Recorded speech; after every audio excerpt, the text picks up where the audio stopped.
Welcome everyone to the 8th episode of the Console Corner, where we talk games. We have some topics to talk about tonight. As we always do, I want to go ahead and thank everyone who comes out and supports us, and we really appreciate it. Without all of you watching, the podcast would not even be here. Don't forget to ask your questions in the chat. We'll be picking a few to talk about at the end of the show, as we always do. All right, I want to go ahead and introduce our guests for this week. First up, we got the Godfather, the host of the Crossfire podcast, and part of BGST, TheMooch. I appreciate that, buddy. Thanks for having me on. I do have to give props where props are due. Godfather's actually Zaire. Myself, I'll just be the consigliere. I'll be... He's the new president. That's right, exactly. Thanks, buddy. Yeah, no problem. My next guest, the man behind WIndyCityGaming, Mr. Windy. Yeah, what's going on, guys? Thank you for having me, and I'm ready to talk. That's what I do best. Awesome. This next guy, this is the first time I ever got a chance to have a podcast with him. He's Too Much Food. He has his own channel and also been on Xbox Nation and a couple other podcasts. How you doing, Too Much Food? I'm good. It's a pleasure. Thanks for having me on here, man. Yeah, absolutely, man. Next up, we have my partner in crime on Gamers Knows Best, Miss SheWolf. Hey guys, we're here to talk gaming, so let's hit it. Next up, we have the glorious lord of Lord Galore, Captain Zazz. Can't believe you have me saying that. You're still saying that. Oh my god. One of these times you're going to screw that up so badly. Yo, I nail it every time. Yeah, I'm you waiting. missed this. I forgot I told you to say that. I'm sorry.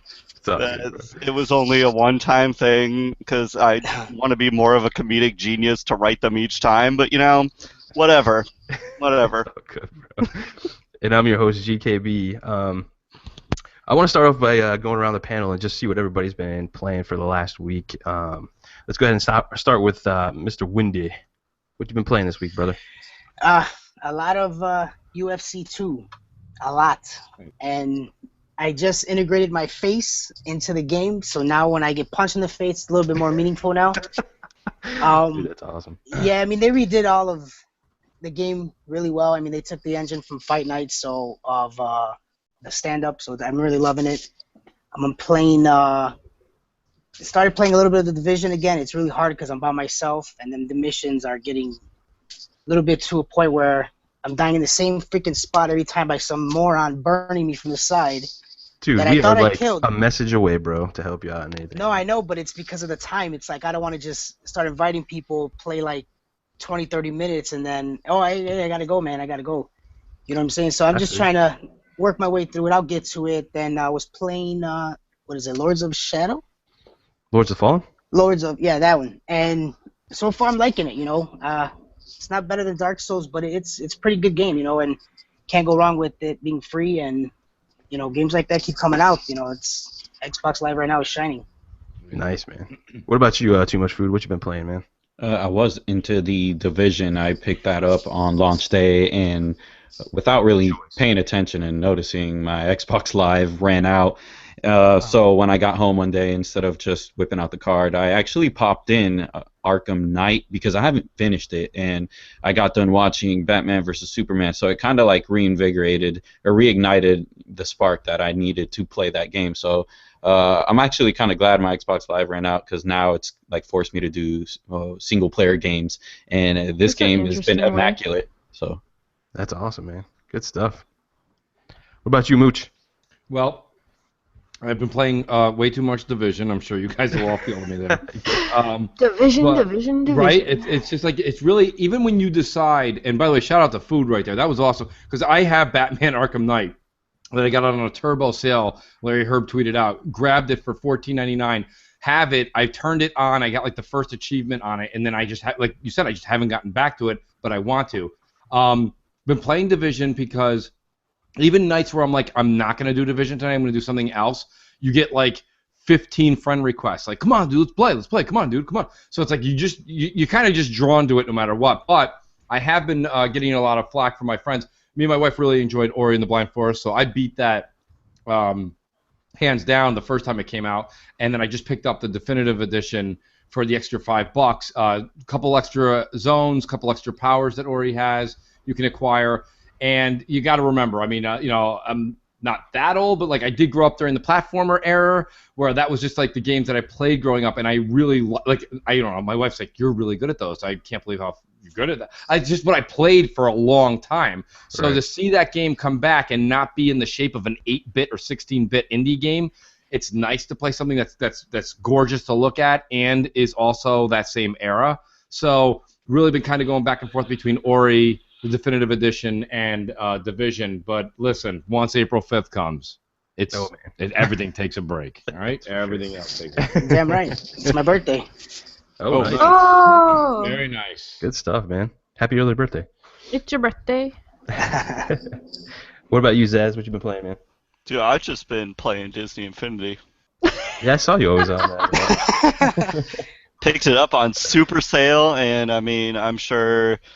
Have I talked about Star Wars in the previous podcasts more than once? I'm pretty sure. Probably. Everybody probably knows that, yeah, I'm just a giant Star Wars fan, so it's like, eh. And you know what? I'm just being video game non-violent right now. Work's been a pain, so, you know, just gonna I'm gonna be a zone little out. kid for a little bit. Zone out, decorate a room like Spider-Man, and just hang out in it, you know? Just doing that. We know. Nice.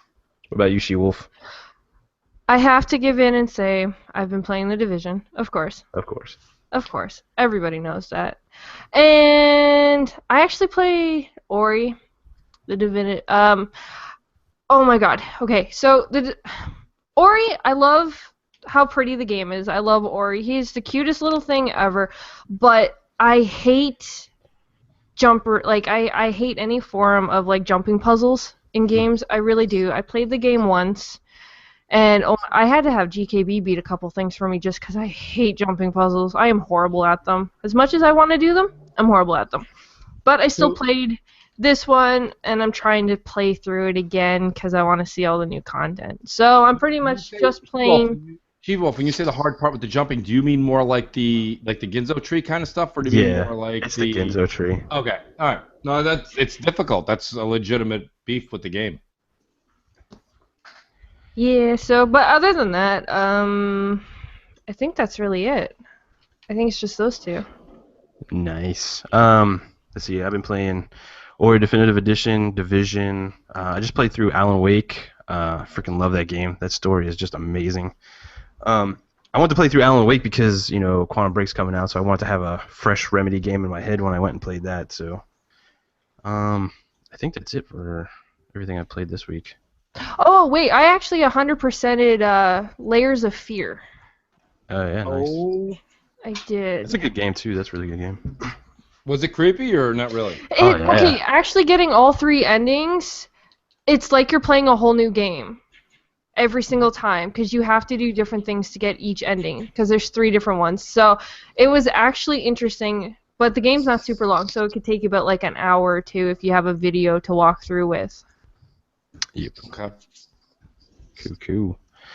All right, everybody, let's go ahead and get into our first topic. The first topic I want to talk about is Dark Souls 3. You know, Mooch hit me up on Twitter asking my opinion about the game. SheWolf and I have been playing it for a bit. But I wanted to see, you know, what reservations, concerns, and questions Mooch had and kind of keep this like an organic thing to talk about Dark Souls 3. Mm-hmm. Also, if anyone knows anything else about Dark Souls 3, please chime in as well. So, what questions do you have, Mooch? And let's get into some Dark Souls.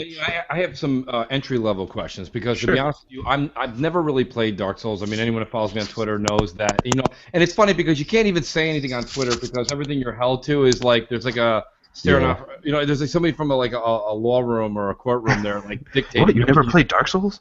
Yeah, they're like, well, here's the thing. My beef with let me just say this first because a lot of people that listen to your show, GKB, are also people that follow us all on Twitter. Right. And my biggest beef with Bloodborne, okay, with the PlayStation 4, was not necessarily the game itself.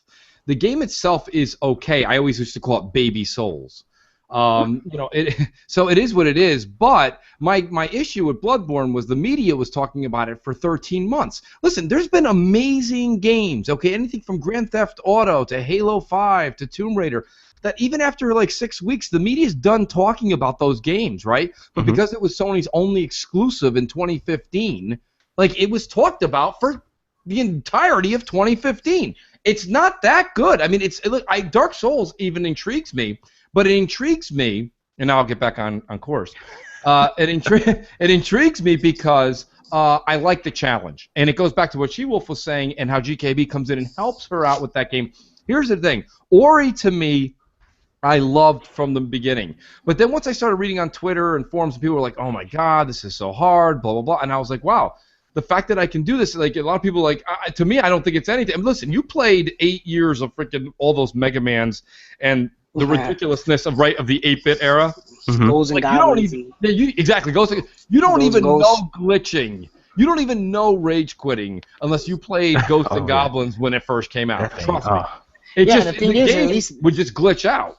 Yeah, and at least then, if you died your men, finished off your men, that's it. You're starting over from scratch. And if you died because you sucked, that's one thing. If you died because a spear was thrown at you and you clearly jumped over it, but it said you didn't, yeah, gravity really was a got bitch pissed back off, then. right? Exactly. Well, there's also those spots in those kind of games too where a boss will come out and it'll be like strong at one point of the game and then say not as strong at another point. So when they hit you, you're expecting it not to do as much damage, but then it does even more. So then that kills you instantly. Yes. Like if you're even within his circle of space, right? You're in that aura, like it'll just hit you, and like SheWolf said, it'll give you like 50% off your health. And these are things that you don't know because you've been dodging and weaving. You get next to thing, and you don't have a continue, or if you're limited to 2 or 3 at max. So I mean, getting back to Dark Souls. So Dark Souls 1 came, I believe, available. What was it? It was on Xbox Live Games with Gold about 1.5 years, 2 years ago, and I grabbed it for the 360. And I was like, hey, it's free, whatever, I'll pick it up. So I picked it up, I started playing it, and I'm like, listen, I actually like this kind of game, but unfortunately this game's a little too old for me. Like, where nostalgia kind of plays more of a higher role, and then you start playing it, and you're like, don't feel like doing this. It's just, Dark Souls 1 is just so slow. It is so, and the character, you know what I mean? Yeah, that's one of the things I had a problem with. The first one was really slow. It's too slow. So anyway, that knocked 1 and 2 I know 2 got a little better, but 1 and 2 kind of got knocked out for me right there. So then 3 comes along, and I'm like, you know what? Let me give it my full attention. And when I saw you playing it, I said, oh my God, first of all, I didn't know how you were doing that. I had to do some reading at first. I didn't know that you could pick up the Japanese one with a certain method. Let's just say it took me forever to figure it out. I'm taking full credit over this, because it took me forever to get it. Well, my hat goes off to you guys, because that's awesome that you guys were able to stream that, because not many were. But getting back to Dark Souls, I mean, my question, I guess, and then I want the panel to ask their questions too, is there... Forget the challenge. The challenge is definitely present. There's enough people that have written me that says, you will be challenged. Okay, I got that. Is there enough to keep me engaged for 20 to 40 hours, or is it literally like the joke I always say with Bloodborne, after 15 minutes it's like watching a 1980s Paul Abdul video with 2 steps forward and 1 step back? Which one is it? I mean, is it good enough to keep going, or is it like boring? I think me and GKB are going to have completely different opinions. I guess it really comes down to your game type. Like, I can't stand being killed multiple times because of either it's just stronger at one point in time and then not stronger at this point in time. Like, I'm literally like only a couple bosses in because this one stupid one, he's weak at one point in time but then strong at another point in time. So I actually quit and stopped playing for hours because I'm getting so frustrated. I just don't want to go back. And then, so I guess it depends the type of gamer you are. Okay. Yeah. That's exactly what it is. Yeah, for me, this, like when I was going, like Mooch asked me for like a kind of like a score rating, so I was kind of like on the 8.5 at this point in time, and that's a lot of, because this is a really niche game. Like, not a lot of people are gonna like this game or be able to even play this kind of game. But as far as the content and it being boring, I think it has plenty of content in it. I've already restarted the character about like 4 different times just to try other things out and play through the same stuff, and I'm absolutely enjoying the game. Which I suggest, I don't mean to cut you off, I suggest for anyone who is going to try it, if you're going to restart your character, just do it within the first small part. Don't get as far as GKB does. Yeah, I get pretty far into it. Can you have multiple characters, No. or when you start over, you wipe the other one? You wipe it. Ooh. Well, what actually happens though is when you start your character, eventually you get to a point where every character is the same. You know, you start leveling up to a point where, you know, you're gonna get all the weapons. You know what I mean? Now the magic stuff, you know, that I never really played as a mage, so I'm not too familiar with that. Yeah. But you know, with the Dark Souls, I'm not saying the game's not hard. What's hard are the bosses, but what makes the game hard is wherever you die at, you drop your souls. Yes. So let's say if you play through a stage, if you farm and you got like 1,000 souls, you know, it doesn't sound like a lot, but whatever, 1,000 souls, you die at the boss, you have to get all the way back to the boss to get those souls. And if you die again, you lose those souls forever. That's it, they're gone. That's what makes it challenging. You know what I'm saying? Like, it's not so much that the hack and slash is hard, because it's all about hack, roll, hack, roll, get the hell away, okay, hack, roll, you know what I mean? But then it gets to a point where when you fight these bosses, that's where the game shines, because these bosses take up, if you got a 60-inch screen, the damn bosses are like taking at least half the screen, and that's where Dark Souls, Bloodborne, that's where that game shines. And it's and these bosses like transform and stuff too. Yeah, right? And especially because you're an old school gamer, in all honesty, you may not like it to the point that others may, but that old school feel is there, and that's, I think, why I like it more or less than, you know, like other games where they just basically run through, they give you a safe spot, you die a couple times, you run through. This game, I mean, you really have to have time. It may take you a while just to get even a quarter through the game compared to other games where it's just basically holding your hand. Yeah. True. Yeah, you wipe your character each time. I think the fighting mechanics is fantastic. It's very deep. You definitely have to watch what you're doing, like Wendy was saying. I think that's the most frustrating point about the game is the souls part, because that's essentially your currency in the game to upgrade and do everything else. And when you got like 6,000 points and you go ahead and lose that, that's kind of hurts you a little bit. And you can't reacquire it? That's the interesting part. You can, but only once. Because if, let's just say if you... It turns into a green orby thing that you go and find, but you only get it once. Yeah, like let's say you walk into a level, you kill a guy, you grab the souls. The next guy you go up to, you die. Where you died at, whatever location you died at, your souls are sitting in that exact same spot. So now when you start the map over again... From your last save point. Yeah. Oh, Which there's is the save points in this one. See, there was no save point in I go back to Demon Souls, so... Oh, yeah. Back then, you started over from scratch. From scratch, yeah. Like, insane. So that's just insane. Yeah. Now they have the campfires. The bonfires. Yeah. Yeah. See. Okay. Yeah. Now they have the but I mean, even still, they added those in. It's still few and far between. I'm sure.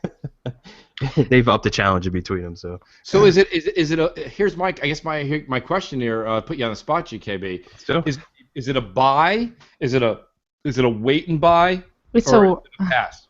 For me, it's a buy. Like, yeah, it's 100% definitely a for buy. me. For me, for my kind of gaming, I would have bought it when it went on sale. I wouldn't have paid what we did. Yeah, that goes back to the whole like niche kind of subset of people that are going to play this game. I love that you call it niche because I'm right there with you, GKB. But unfortunately, the entire PlayStation Nation disagrees with you. Well, that's yeah, okay. well, because Bloodborne was a way of life for 2015. But that's what makes me laugh about Bloodborne is they add this to a list. They add it to, you know, that's one of the games they guarantee tell you. Half of them never even fucking bought it. Well, not just that, You know what I Wendy, mean? but here's my thing. The reason that we can call spade a spade right now is now you had Dark Souls 3 coming out, and not everybody is going to go buy that game on PlayStation at all because now there's other games out. There was nothing out for that system, and there was nothing really coming out at all at that time. If you guys want to date back to March of last year, you do remember we were all in a drought. And if you realize if Bloodborne. Souls were so good, they always release at the beginning of the year. They don't release, you know. Well, that's a in the end of smart the move year. on their part. That's a Exactly, because if that was the case, they wouldn't sell nothing. Right. I've also played Bloodborne, and now I've played Dark Souls 3, and I have to say Dark Souls 3 is a much better game to me than Bloodborne. So it just has to be because From Software made both games, and Bloodborne released. Okay, it released last March. And now here we are with their franchise, Dark Souls, comes out a year later. Like, that means you had a baby crew making Bloodborne. You know what I mean? Like you had your A team on Dark Souls. Dark Souls is Dark Souls. Okay, I don't care how great Bloodborne did.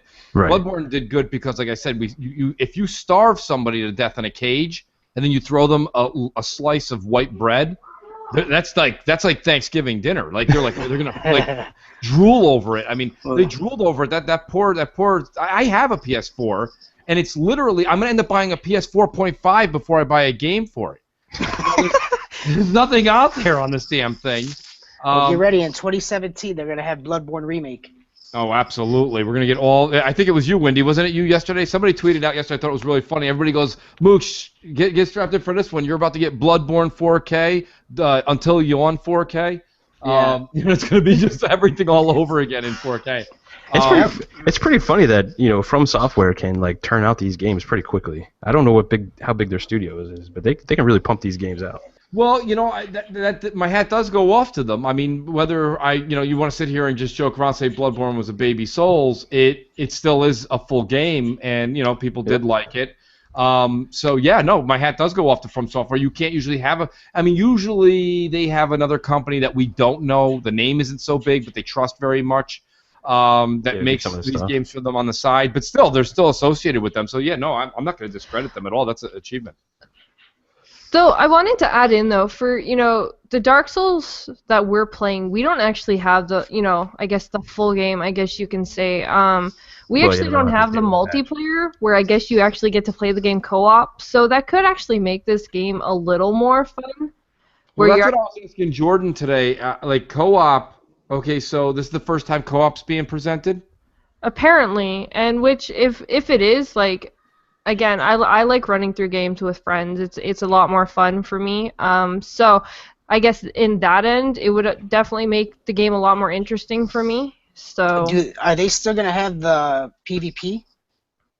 I don't know. I don't know what the 101 patch is gonna be. If they're doing what Demon Souls did, I mean, that's awesome, because you'll be playing the game, and someone will join your game, and their goal is to kill you.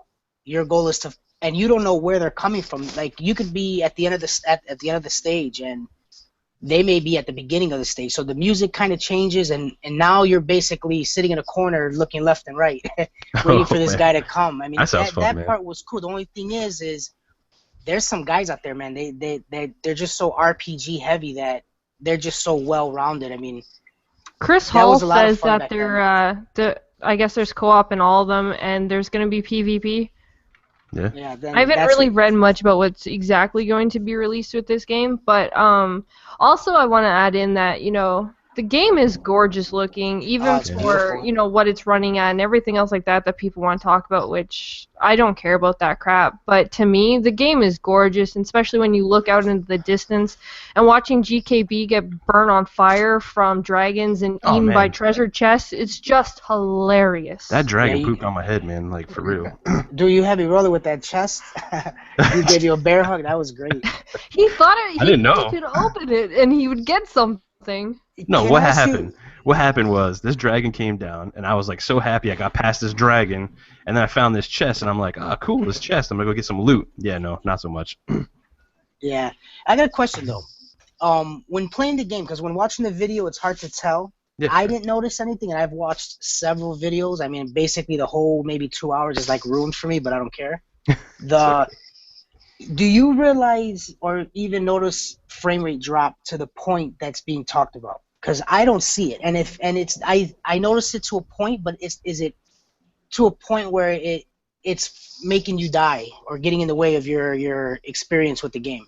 No, I haven't seen any frame rate drops whatsoever. Exactly. Even when that dragon came down and like the fire effects and everything going, it didn't slow down at all. See, and that's what gets I don't even have the 1.01 patch, the day one patch, so... Yeah, see, the game's supposed to run at a solid 30, and people make it seem like when a game drops to like 26, that's it all. Life's over. Trade the game in, it's fucking garbage. And that's not true, because that's not enough frames for you to notice. It's not like playing COD and there's a lag, and when you're shooting it and you hear... That's different. That's totally different, and that seems to be what's being run with. Yeah, this isn't a Twitch shooter or anything. This is an RPG. Yeah, it's nothing ground, that's gonna hurt the game for you or your experience when it's dropping from 30 to 26. You know what I mean? It's come on, people are getting a little bit out of hand with that. I kind of wanted to hear in the chat. Too Much Food and Zazz both said that they're not really gonna chime in on this one because it's not really their kind of game. I kind of want to know why. Yeah, that's a good point, actually.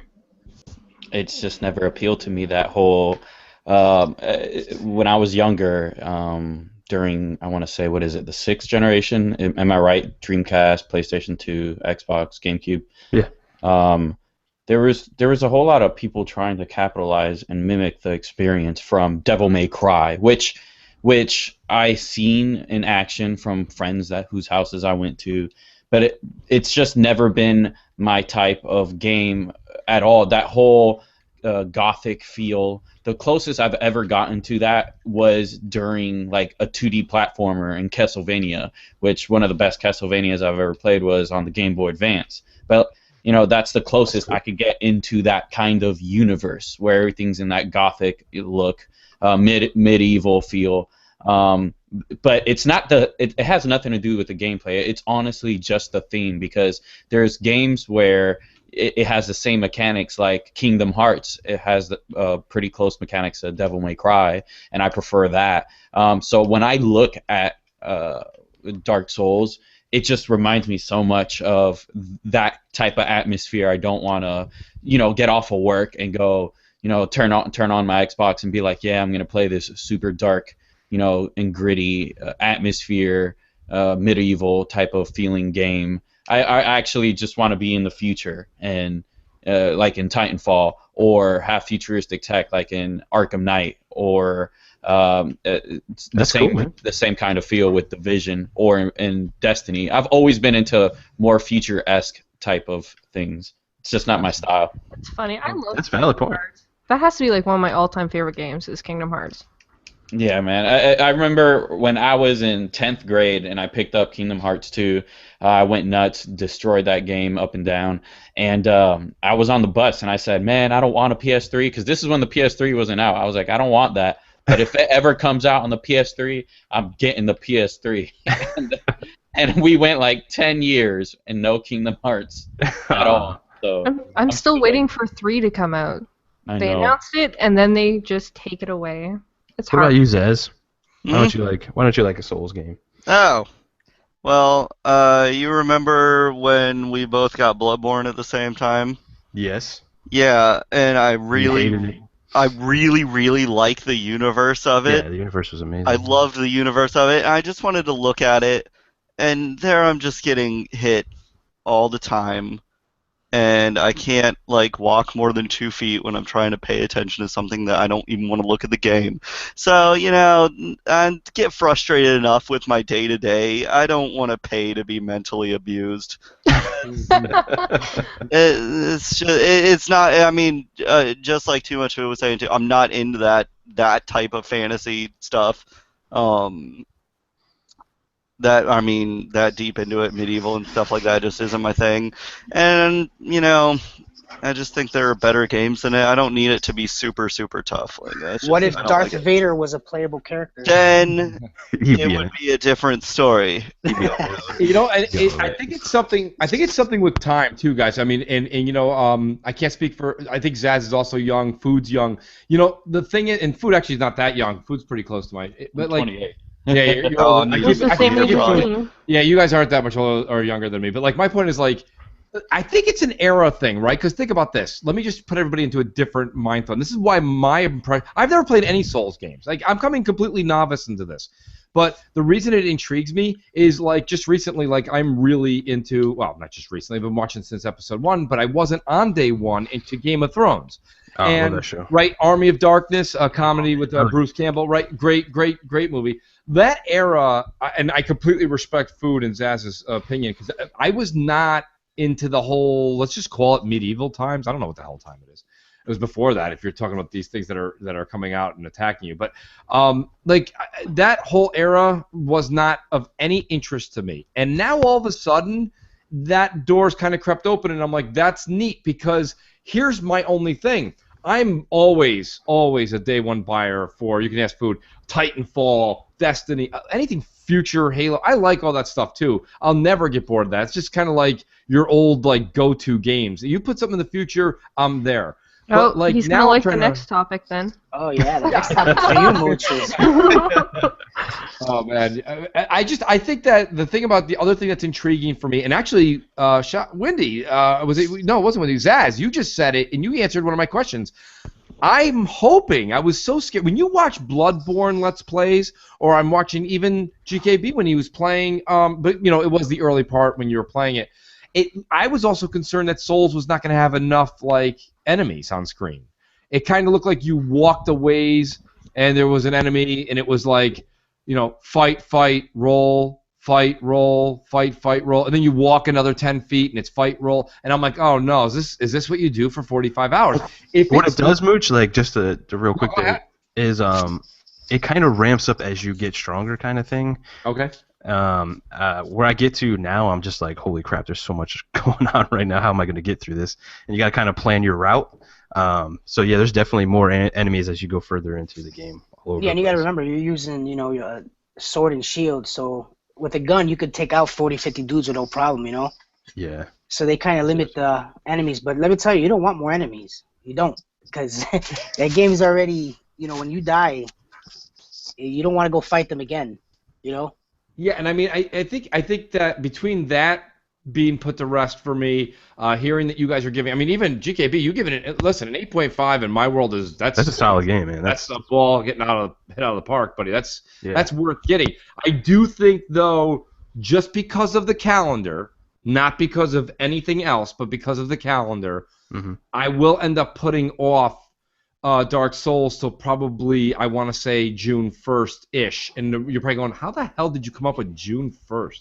Yeah, because the summer's dead, man. Well, the for summer's you, dead. I would recommend that. Yeah, that for you. Well, that the would other be thing good. is we've got Quantum Break, which is going to eat up a good chunk of April, along with the raids and stuff that are coming along with the Division, right? And also, if you're still into it, which I still have, I have a max character. If you want to, there's also going to be the updated light levels and such with Destiny in April too. Yeah. Then May is Uncharted 4, which I'm going to give my undivided attention to. I've played all the Uncharteds. Play that, go through that, enjoy that, because my God, that console, I literally turn it on once a week just to make sure it works. And because there's nothing to play. The Uncharted collection, okay, you can only do so much with it. Thanks. So make sure that thing works, get that thing up and running. That'll bring you to about June, and then we go into the June swoon, right? The quiet couple of months leading up to E3 and after. Weeks up to E3, and I think that Dark Souls will be a lot of fun. It's a AAA game. There's gonna be tons of great videos to watch online by that point, and then a couple other games in our backlog. But I mean, that's probably, and hopefully, SheWolf, I could tie this into the discount you were talking about. Hopefully by then it's instead of like, because I mean, let's just be honest. You're buying these games. I'm buying a lot of these games day one. They're $60 a pop. And then, it wouldn't be bad if one was $40. Wouldn't hurt. That's actually what I was going to add in, is chances are when Xbox or possibly PlayStation, I don't know how PlayStation does their sales, but Xbox, I'm sure they'll have their summer sale. Like, they just had Far Cry Primal on sale. It was $47, but it was still on sale for their spring sale. So I'm sure Dark Souls would probably get a sale. Oh, yeah. I totally think by June you're going to see at least it drop to $39.99. I would assume or so. to I be mean, honest, as much as, well, I love GameStop, so I'm not going to say sorry, but you can also get it pre-order or pre-played at GameStop. So Here you go, Mooch. Here you go. I think I told you this before. You go to GameStop, you buy the game used, you have 7 days. 7 days. I And know. then you return it. That's it. well, you could be like Zazz though and just Redbox Gamefly, it. $20.99 a month. He's still trying to get that sponsorship. It was Gamefly. It was not Redbox. I do not support them, and I do not want Oh, right. any kind of sponsorship from them. I thought it was GameFly. You weren't. No, it was. Oh, It my God, was. you're so backwards. I don't think I should be, and maybe that's my message is wrong, and that's why they haven't contacted me yet. But I plugged it on the last 6 shows, so a little salty, but whatever. We'll move on. Nice. All right, guys, let's go ahead and move on to the next topic. I think we beat Dark Souls 3 to death. So, So today we received some information about the 2016 Call of Duty, rumored to be set in space with some warring sci-fi factions kind of thing. I want to go around and see what everyone thinks of this news. I'm probably gonna go last because I have a. I think it's terrible. It's gonna be full of things that bother me. I feel like the only person that's gonna feel my woes is gonna be Neil deGrasse Tyson because like I'm so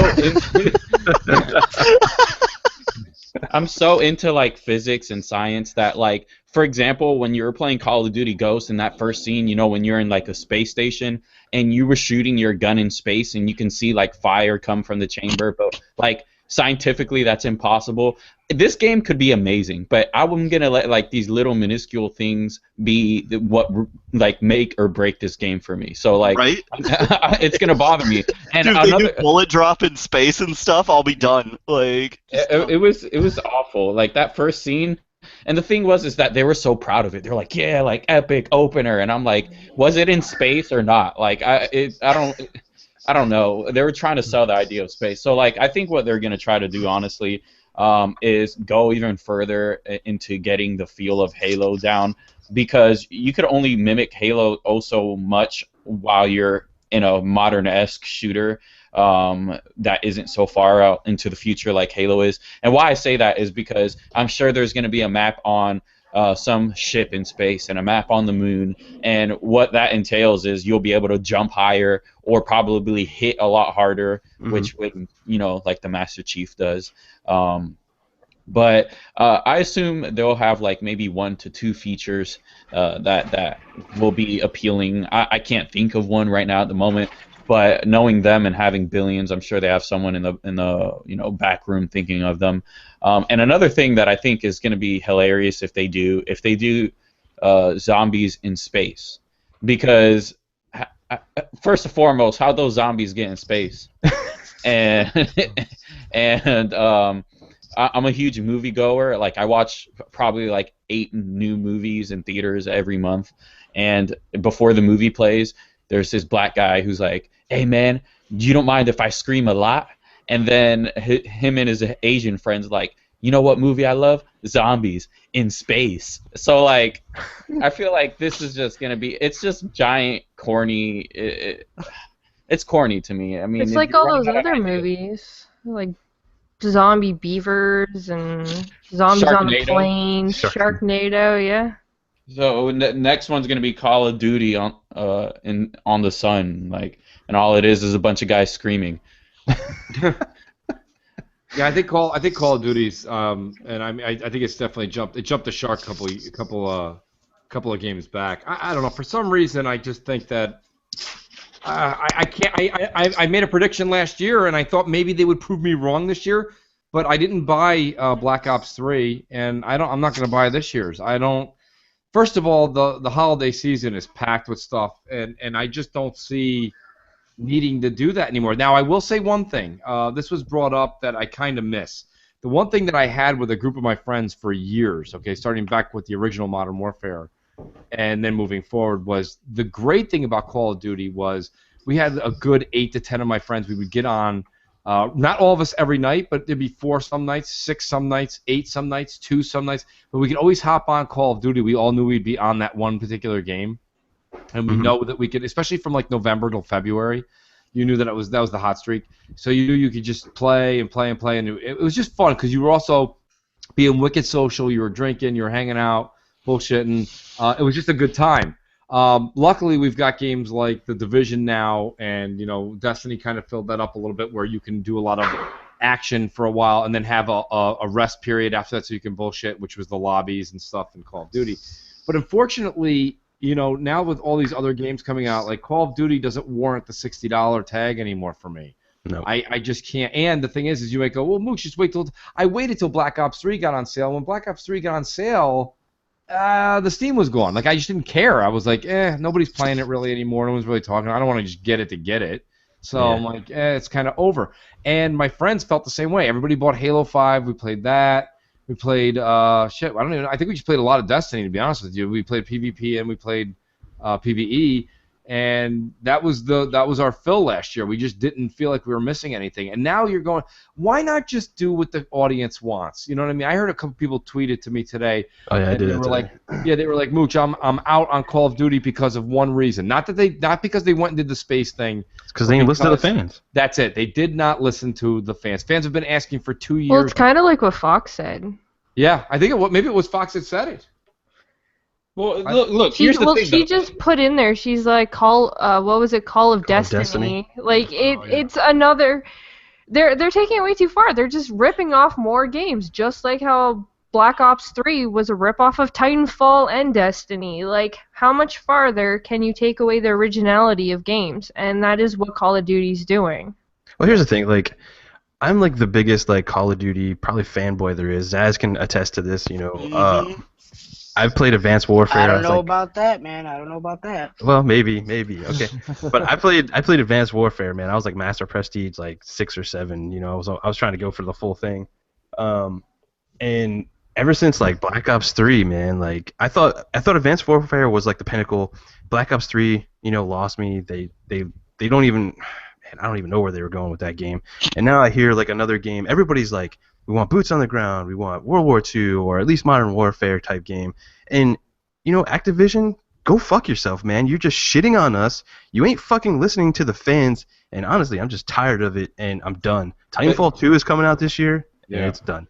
But here's the thing. Like, in the world of business, if you put out a product that costs you $200 million,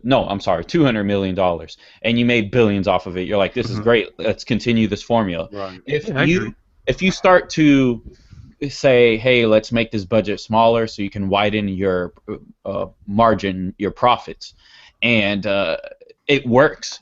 It degrades the quality of the game. Everybody agrees the game is worse, but the same amount of people or more bought this game. Because essentially what I'm getting at is the gaming community is enabling them. They're going to continue to keep buying these shit games. Oh, for sure. Have podcasts about how this Call of Duty game comes out of your Xbox and molests your dog, and you'd be upset, but you would still go out there and buy that game. As long as they're selling like 13 million every freaking time it comes out. Yeah, they're going to continue. It's insane. Yeah, I'm But guilty for that's that. the thing is like, you know, Call of Duty now, and to me, in my opinion, has become more casual than anything else. It used to be a game where, dude, you have to know your shit to freaking do anything in that game.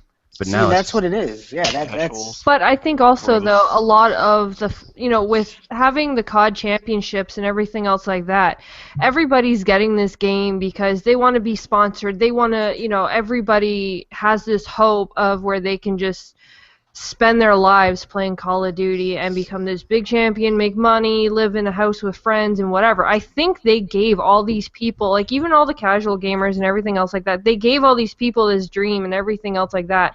And you have new gamers that are coming in, and that's what they want to do. And they made the game so simple where you don't even really have to aim. You can stick like a red dot on your screen and pretty much shoot anybody. You can be a low-level walk-in. Yeah, Zazz knows what that's about. But anyway, you can walk into a game and be a low level and knock out one of the highest level people in there just because the shooting is so off and everything else about the game is so off. The servers suck. Like, I can't even count how many times I was kicked out of that freaking game. And it's just gone ridiculous, but because it's so popular, you bought the last one, you're going to buy this one because you're going to hope that it's as good, you know, and you just keep giving in, and everyone keeps giving in, and then, again, the championships. I'm on the other side, and the other side is greener. I want to let everybody know that the last Call of Duty I purchased was Call of Duty Ghost. And I got that nudge from my ex-girlfriend because that was her favorite game, so I never wanted to play Call of Duty again after her. So, but it was actually a hidden gift from her because once I stopped playing Call of Duty, I had all this time to play all these other games, and you know, I had time to clean my room and like go outside and be like, damn, that's the sun. So like. You know, it gives you so much time, and people become obsessive with the multiplayer mode, and which honestly is where it's at because their campaigns to me are pretty much predictable and to me lackluster. Black Ops 3 is fucking horrible. But it's made more time, more room for me to play games like Arkham Knight and Titanfall and Destiny and Forza, Ori and the Blind Forest. What is it? Goat Simulator, I Am Bread. Like all these games that I probably would have never played because wouldn't have had the time. Because I would have been busy trying to camp a corner and search and destroy and feel like a badass. But it's very repetitive. It's repetitive. It's been, how many titles do they have out now? Is it 14 Call of Duties? Yeah, there's a lot. Yeah, That's a lot of Call of Duty. I don't know the number off the top of my head. well, Too much Call of Duty. You have The prob- like there's about 7 or 8 of them. oh no, there's more. I think. Here's my only rebuttal to what Food was saying. Food, you made a good point with when you've got a locomotive going that's making you a lot of money. It's really hard to go into any boardroom and be like, hey, here's what we'll do. We'll change everything. And everybody's like, what? We're making a lot of money right now. Why would I change anything? Here's my only pitch. My pitch to that boardroom would be this. If we were only talking about one game that came out every 2 years, even every 2 years, and it was one developer, I say you ride that Call of Duty train right into the ground. You keep making those hundreds and hundreds of millions of dollars profit, if not billions of dollars. Do what you're doing. My point is this. You've got 3 developers now. Infinity Ward, Treyarch, and who's the third one there? Sledgehammer. So what you can do is you can make your game bigger than life because you can have Infinity Ward do the Modern Warfares. You can have Treyarch do the World War I, World War II, because they did World at War. Mm-hmm. And then you can have Sledgehammer do the crazy-ass futuristic shit, which they're good at too. Yeah. And that way, every year, okay, yeah, you will lose maybe a small piece of each third. Not an entire third, but you'll lose a small piece of each third, but you'll gain the full third of one definitely. And that's why you can keep Call of Duty, this longevity of it, the franchise just always evolving, because by the time you get back to the futuristic, it's been 3 years. You're ready for it. And you don't want to have another World War II after a World War II game. I mean, I don't want to fill a musket more than once, you know what I'm saying? So there's just ways to appeal to the audience and get people involved and keep that dollar circulating, because you have the benefit of having 3 big companies working on your giant game. Now, what you said is 100% right. When you just have 343, right? Like 343 can't just drastically change something, because if you drastically change something, it can harm the essence of that genre. But here, you're not going to hurt shit, because first of all, they already had a World War. They started with the World War II era, then they went back to it with World at War, and then they've done things where they've done the wacky futuristic stuff, and then the stuff where they went back to modern. They can do this. The audience is already primed. And the reason I just have a problem is they're just not listening to anybody. They're just doing whatever the hell they want.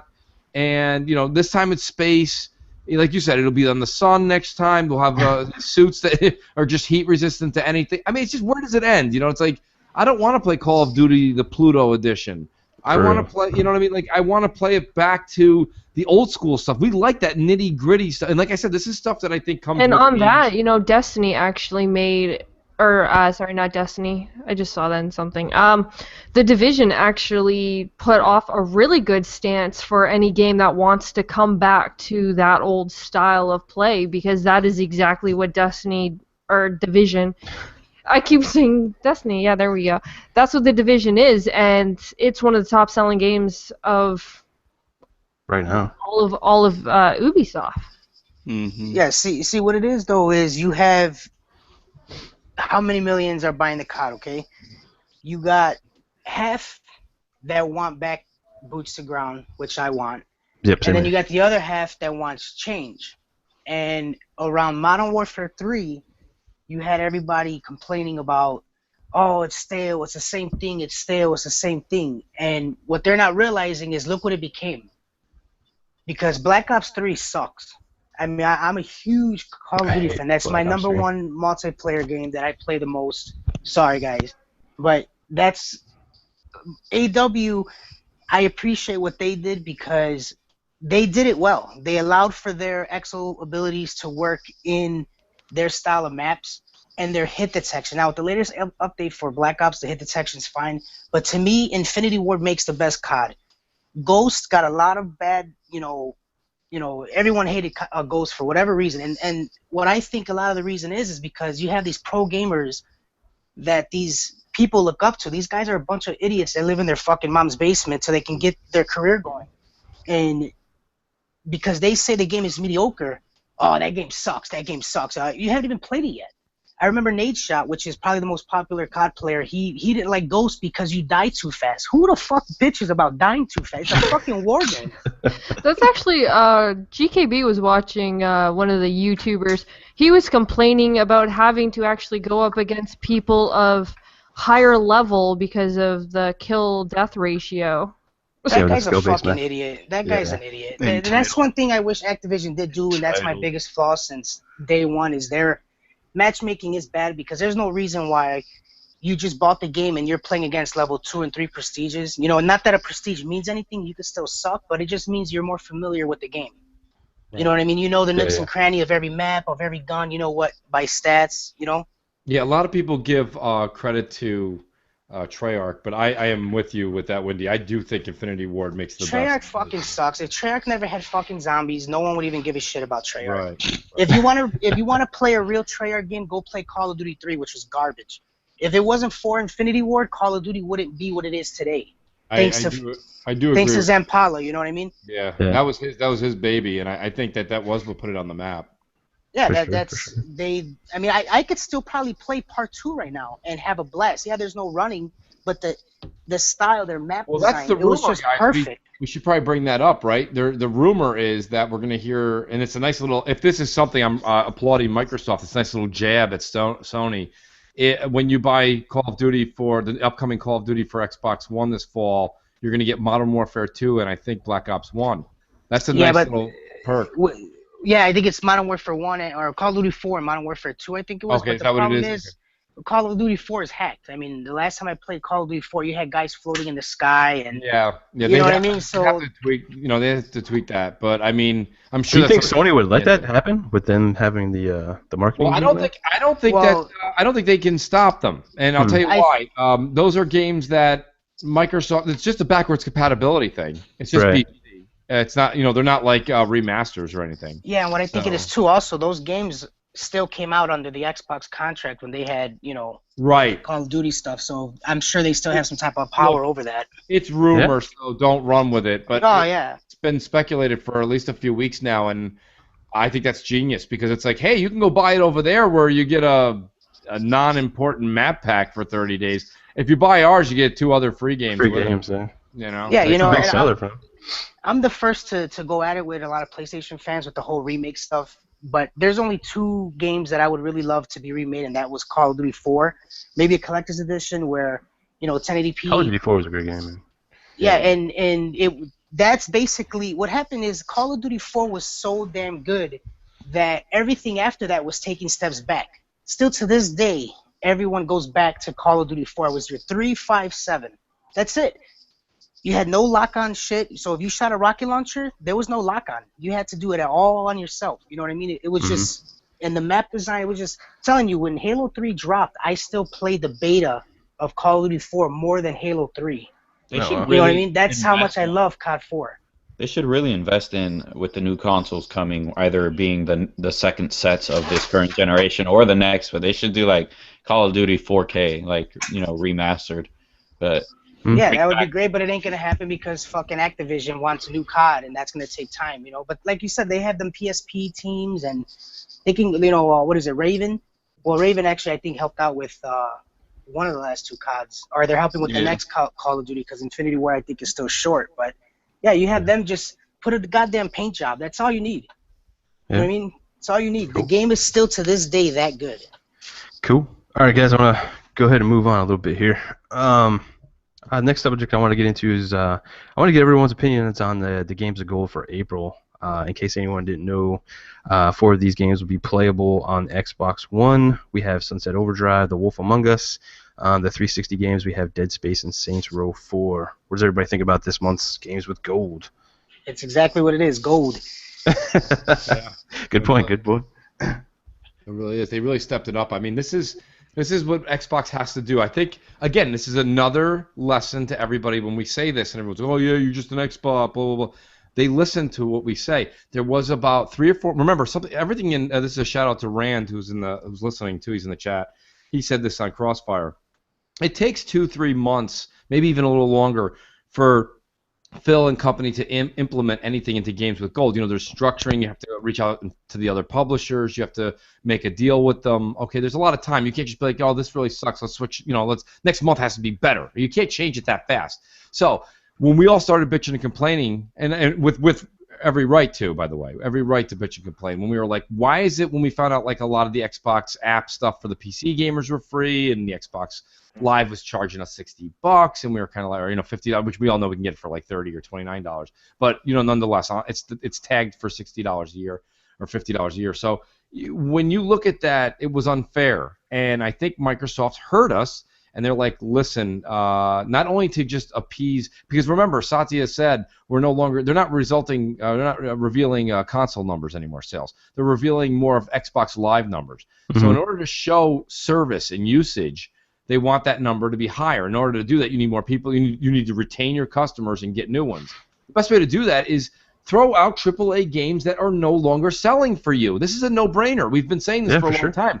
I was very happy that they did what they did. I happen to have, of course, I have Sunset Overdrive, but I was hoping they would have given Rise, Son of Rome, because I bought Rise day one, bought it, played it for maybe like 2 hours, and it just, at the time, it wasn't really, I wasn't feeling it. And now I'd like to have it again, and I was like, you know what? I wouldn't mind running through that again, but I know it's coming any day now because it's not like people at GameStop buying it, right? You know, so it's like, come on. So, but nonetheless, supposedly we're supposed to be getting some blockbusters. Here's another spot where backwards compatibility comes in huge. Okay, backwards compatibility allows it so that Microsoft can say now you're going to get 4 games for your Xbox One every month with Games with Gold. You're going to get 2 Premier. Let's put it this way: if they go forward with 1 blockbuster, 1 very good AA, and then 2 blockbuster 360 games, just adds to your collection. Whether you want them or not is up to you. But they're giving you, and they're saying it this month is $100 value. That's $100 value right there if you were to just go to the store and pick up those games. Yeah, those games are free. Yeah, they're great. I mean, I'm going to play. I got news for you. I'm playing Dead Space. I love Dead Space. So Dead Space is such a great game. Dude, I didn't finish any one of the Dead Spaces just because I got tired of being scared. Everybody said, listen, so I got yelled at food. I can't remember who it was. It was Rand. Rand actually was beating me up pretty bad on Crossfire. I only played and completed Dead Space 3. And he's like, what the hell? You played 3? You didn't... Yeah, he's like, you got to play 1 and 2. You got to play like, 1, man. Yeah, 1 is like the beast, so I can't wait until we're able to get that. And you know what, food? I hope it does scare the piss out of me. I like that shit. Dude, I got tired of it because I'm like, man, I'm getting out of work, and I'm over here, my anxiety's going up, my asthma's kicking in. You know, I didn't like it, man. It's just, it's a great game. I'm not saying I didn't like the game. I didn't like me being scared all the damn time. Tired of it. Yeah, with Games with Gold, even last month, though, I thought was a pretty solid month as well with like Lords of the Fallen and a couple of the other games, too. So I think, you know, Xbox is going in the right direction as far as like Games with Gold's going. I agree. I totally agree. I mean, it's PS Plus has been non-existent for at least 2016. Nobody's even talking about it. They've been giving people, I don't even know what they've been giving them. I have the PS4, last time they had something good was, soccer cars? Yeah, but that was last August. Yeah, that was a while back. So even before that, then, huh? Man, yeah, exactly. The Games of Gold, I think it is very good, especially for the kids. I think it's great for the kids because we all know parents don't get you anything up until your birthday and Christmas. And the adults, the 18 to 36-year-old adults, are the ones that pretty much drive this gaming economy. So I feel like these Games with Golds don't really do too much to sway people aside from these kids, because the thing is that I have probably like 30 or 20 free games, but I've played like 1, I believe, because I'm so busy with the games I actually paid for. And I feel like I owe it to myself to justify my purchase by playing it, and I don't want to play whatever it is that they're giving away because it's free and it'll be there forever, and I'm like, I'll play that later, but I never do, and I just keep buying bigger and bigger hard drives to make space for it. So like, you know, Sunset Overdrive already owned it. I feel like they're trying to cater to people like me with my gaming tastes who are too poor because they're putting out the exact games that I already bought. So it doesn't really change anything for me, but I do find Right. it as being a plus for children, and it's really a necessity for them because that's in their budget free. So Yeah, I'm glad but you as brought far, that point up because, like, as far as like the children and everything, I have like 4 Xboxes in my house, and my 2 kids, have an Xbox now. And especially with back compat, like they haven't got to play any of those games. They're still young. But with back compat and games with gold now, they're able to get those in their library, and eventually when they get to play them, maybe they can see, some of the great things that I saw in some of these games, especially like Dead Space, which I just think is a phenomenal game. You can have those little kids playing Dead Space? Come on. Why not, man? It's just a game. The game is kind of horrifying. Okay, come on. The kid likes Walking Dead. kids have cell phones now, man. They're exposed to that when they come out the womb, man. I'm saying it's terrified adults on this panel. Like, those are kids. No, my opinion on this whole Games of Gold thing, with them bringing games like Sunset Overdrive, I'm actually really happy for that because there's so many people out there who actually said that, oh, I don't want to buy that game because I'm unsure of it. And now this is going to give all those people that chance to actually try and see how great of a game it actually was and what they actually missed out on when it first came out. That's a good point. Like, Yeah, it took me a couple hours to get into it. Like, at first, I really didn't like it, and my wife played it, and she says, "No, you got to give it a chance. You got to give it a chance. It's great." I went back to it, and I loved it because in the beginning, I was like, this is a little bit over the top with the, their little story that's going on. It was kind of obnoxious, but then once you get going, it's a very good game. Oh yeah, that's pretty much the same exact scenario that I had too, Windy, with that game. Is I played it. They gave it away like a trial of it, like on a weekend or something, and I played it, and I was just like, man, I can't get into this. And then I went, and I was like, you know what? I'm just gonna get it. Went to GameStop, picked it up, paid for it, came back, and freaking loved that game, man. Turned it around for me. So. Well, this is kind of off topic, but you mentioned it, GKB, so I'm gonna throw it out there. So, how many Xbox Ones do you have? 4. You have 4. Okay, I have 2 and a PS4. Okay, Mm-hmm. and I have an Xbox 360. But hear me out. So with all this talk about updated consoles, and I know that only Sony's making the headlines now, but when Phil Spencer mentioned new hardware, people were turning cars over in Detroit and lighting people on fire. But Sony mentions it, and there's a fucking ticker tape parade. But listen. So knowing that we are getting hardware, okay, there's hardware coming down the pipe, and it sounds like For sure. everybody on this panel is hardcore into gaming. Okay, there's no doubt about that. So we all like the latest and greatest. Okay, so I'll speak for myself, and then you guys can chime in. But Sure. I'm planning to go buy. Well, hold on. I have to give you the usual mooch, a little bit of a segue here, okay? I will go buy them if there's actually hardware in there that interests me, meaning if we do see legitimate 60 frames or if we see legitimate 1080p lock. Right, not just a paint job. Right, exactly. If it's just the ability to 4K stream my Netflix, I'm very happy with what I have. I don't need to upgrade for that. I have other ways to watch Netflix in 4K. I don't need to do that. But if it's an Xbox Slim with a port added on for additional hardware that can be added on in the next 2 to 3 years, I'm interested. That being said, now let's get back to my initial question. Sure. This is a costly endeavor for all of us, okay? You're talking about if I have to go take my 2 Xbox, I would assume, and I hate to assume, we're going to get $200 per console.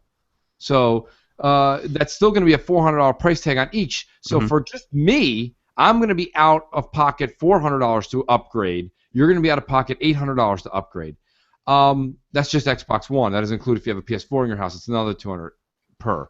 And that's me assuming they're going to give you $200 if you bring your Xbox One in day one to upgrade. Because I think Microsoft's going to want, and Sony both, are going to want people to take their current Xboxes and PlayStations and bring them in. So it won't be GameStop that's losing money on this. GameStop will be getting a certified check from these two companies in the form of probably $100 to $150, and 50 of the 200 would come out of GameStop's pocket because they're going to make money on the resell. Right. But are you guys all? Let's say there is a substantial difference. So let's say the hardware in the boxes are going to be for resolution and frame rate.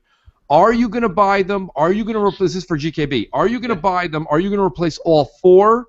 Are you going to replace a few at a time and see how it goes? How is it you're attacking it, your family?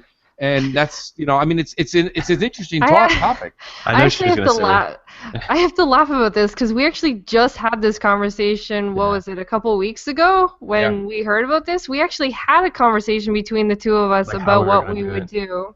But it's expensive. Here's the thing. Like, this is a good segue into our next topic anyway, because our next topic was PS 4.5 and Xbox One upgradable revisions and all that kind of stuff. So we'll just get into this now. So what me and SheWolf talked about is,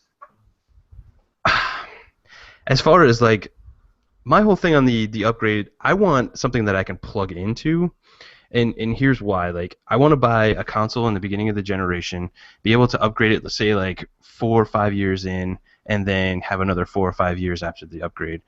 I think that's reasonable. I'd like the whole, possibly just paying 150, $100 for the upgrade to plug in and whatever. That's fair. I think that's completely reasonable to me. What I don't want to do, for the simple fact that I have 4 consoles in the house, is having to buy 4 different consoles at like $400, let's say, to get that for everyone. But we've talked about, like, it would be me and SheWolf upgrading first. Right. There's also another problem. See, 2 of ours are actually the collector's edition ones, so we wouldn't actually be able to, we wouldn't be dumb enough to trade them in, because we have the Forza one and the Halo one. Right. So we would actually have to pay even more. We talked about the kids don't really need that. They don't care. They're happy with, like, heck, they're playing some Lego-looking Block or Roxo or some game that they're obsessed with, and of course they love Minecraft. So, they don't need that kind of stuff. They wouldn't need to upgrade. Correct. So, but it would definitely probably be like GKBs would probably go first, and then we'd have to decide how to do it from there because of, again, we have collector's editions, and I wish they would upgrade so when you do get collector's editions like this, you could actually just put that add-on on and actually, upgrade like that and not have to change your whole console. I think your wish is going to come partially true, but not with our current systems. If and when the Slim comes out, I believe that will have a port for the add-on, and then everything you said on your wish list will come true. But not with the current day systems. But all right, so here's the thing. You do have a saving grace. All right, first of all, you have 2 collector's editions. There's no reason to trade those in. All right, you got those for a reason. Second of all, you just dedicate those to the kids. Yeah. And then I would upgrade the 2 the black boxes that you guys have, at your own speed. You'd probably do one immediately, and then the other one maybe 6 months later. I guess I'm in the same boat as you. I just don't have 4. I have 2. I would take the one that I have in my entertainment center. I would definitely return my day 1 one because, heck, it's got more hours on it, right? So you might as well get a new one. I would take that one, return it first, and go get the Xbox. Let's just call it the Slim. The Xbox Slim I would go get. And the PlayStation 4, I mean, Crap was kind of busting my chops, and he had every right to. He's like, Mooch, you're going to end up having a PS4 before you even buy 2 or 3 games for the PS4, or the PS4.5, and I'm like, yeah, I mean, I'm probably going to upgrade the PS4 close to day 1 too, just because I'm one of those people. I do it with my phone too, so it's not like I'm doing it just with consoles. Like, I like to have something that I use, and the argument is people who game casually are probably not going to run out and go get one for a trade-in. They're really not. No. They don't care because the software is going to work universally on all of them, so it doesn't matter. Let's just talk stupid, right? So 2018, 2019, Quantum Break 2 comes out. Okay, yeah, right. But, like, it comes out. You'll be able to use it on your Halo 5 Collector's Edition Xbox One, and you'll also be able to use it on your Xbox One Slim. It's just your Slim will play better, higher resolution, whatever. We don't know. It's all a mystery at this point. So speculating is fun, but, I wouldn't run with any kind of a story. But I like having the latest and greatest in tech that we use every day. And because the Xbox One is designed to incorporate your TV, like, I use my Xbox One every night. So for me, that's worthwhile to go spend that extra couple of bucks. Right. But I can see where a lot of people wouldn't upgrade. And is it foolish to do this? I mean, is it foolish to have I said this. I said that this new 4.5 coming out for the PlayStation I think this is the biggest mistake Japan's made in a long time, and I'll tell you why. You do not want to do this. You have a superior lead on the Xbox. You're now opening your box and putting a new chip in. That's almost like starting a new generation. It is, So, and right? Yeah. That's So now, Go ahead. I'm sorry. no, I'm sorry, I'll let you talk in 1 second. My thing here, the Trojan horse, is now you're giving Xbox the right to open their box. You're an idiot, Sony. Now Xbox is going to open their box and put in a chip that makes sure it doesn't falter. It makes sure it doesn't fall behind the competition. Microsoft will spend endless sums to make sure they put something in that is graphically superior, that at least keeps it on par with whatever the 4.5 will have. So Sony, by opening the box, has made, and they're doing all the dirty work. The media, well, of course the media is not going to say anything bad about Sony upgrading. Sony's making everybody have to go spend an extra $400. So what? It's Sony. When Phil Spencer even hinted at it, it was like taboo. So, like, this is huge. Sony doing this, I think Microsoft is laughing so hard. I think they're all drinking. Like, they're just drinking straight liquor right now at Microsoft. They're like, I can't believe they're allowing us to open the box. Because think about it. It's really bad PR if Microsoft was like, okay, we didn't put a strong enough GPU in there. We need to upgrade this system. That's awful. That means you have a lot of unhappy fans. But if Sony does it and the media praises it, Microsoft's like, we did it too. And people just have to continue applauding. Like, it's the same stage. It's the same week. It's the same everything. So this is genius for Microsoft, and this is the dumbest thing Sony could have done. They could have just let the PS... People are like, well, Mooch, they're doing it for the VR. Fine. You could have just let the processing unit, the external, do the work for you. You had a PS4. Now I think I'm speculating. I have no idea. But do you guys see what I'm saying now? Yeah, they've opened the door. They've woken a sleeping giant, as far as I'm concerned. Microsoft. Well, yeah. As soon as like Sony said, "Hey, we're gonna do the upgradable thing too," it pretty much made it okay for Xbox at that point. Now, Absolutely. It's really strange to see it happen. Like, I was speculating this, or I guess pondering it in my room, just thinking about like how different it is for us to be part of this generation where it's actually being broken up into two, and I believe it's being started. I know we haven't mentioned it even through a whisper, but I think it's being started because the arrival of the NX is imminent, and Sony, we all know them. They are absolutely obsessed with having the most powerful console ever since the PlayStation 3. So that's always what they tried to tout, is power. So they went with it this generation. They went with it with the PSP. They went with it with the PS Vita in terms of mobile. So I believe the NX kind of pushed them into wanting to do that, and then they seen how VR doesn't work so well on their current console because it's not made for that. It's just not as good. So I believe between those two things, it's making them want to make this PS4.5, and it's really strange to see a second generation within a generation, and like you guys are talking about, how it pretty much opens the doors for Xbox to do it without getting the media bashing, because if they were the ones to do it first, we all know we would hear, oh, they're fragmenting, this isn't good for the consumer, let me write 800 articles to tell you why, etc. But no matter how you look at it, I think it's just strange overall, and the fact that we're sitting here talking about it is, I think, a problem, because instead of just waking up and the product being available and us going there, buying it, coming home, and that's it, we have to talk about how is this possible? How could it work? How do we think it'll work? How will it affect people who do get it? How will it affect people that don't get it? So I think overall, between all I was going to say all three companies. I mean both companies, Microsoft and Sony. I think it's a dumb move altogether. It is going to be fragmenting the market, and especially Sony's end, because they have VR, which is another platform on its own. So they're going to be doing what Sega did at one point, where they were running 3 platforms at the same time. And I understand that it is still a PS4.5 and it can play PS4 games, but PS4 can't play games that were tailored for the PS4.5 unless you're willing to take a performance hit. So just to me, 3 platforms, and they would have had 4 if they had the PS Vita still going. But I think altogether, an upgradable Xbox, another PS4, I think it's a bad idea. I mean, well, can I quickly just throw this in? Predator asked a question, and might as well throw it in now instead of waiting till the end.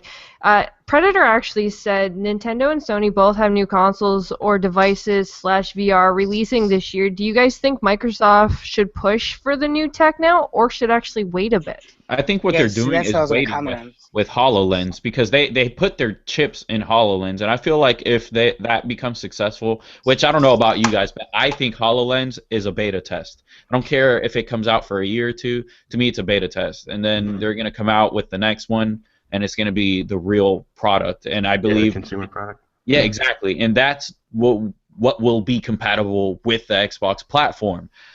Because right now HoloLens is not powerful enough to pretty much offer us anything really useful. It's kind of like when Xbox Smart Glass came out for the 360. It was just a glorified remote. Like that's all it was. But isn't that kind of what Oculus Rift is, though? Because that's actually being released, like, what, yesterday the first wave came out? So isn't that kind of going with the Xbox, though? They said that Xbox or Oculus will support Xbox, but it has to be done through streaming because the Xbox can't process VR on its own. It needs help.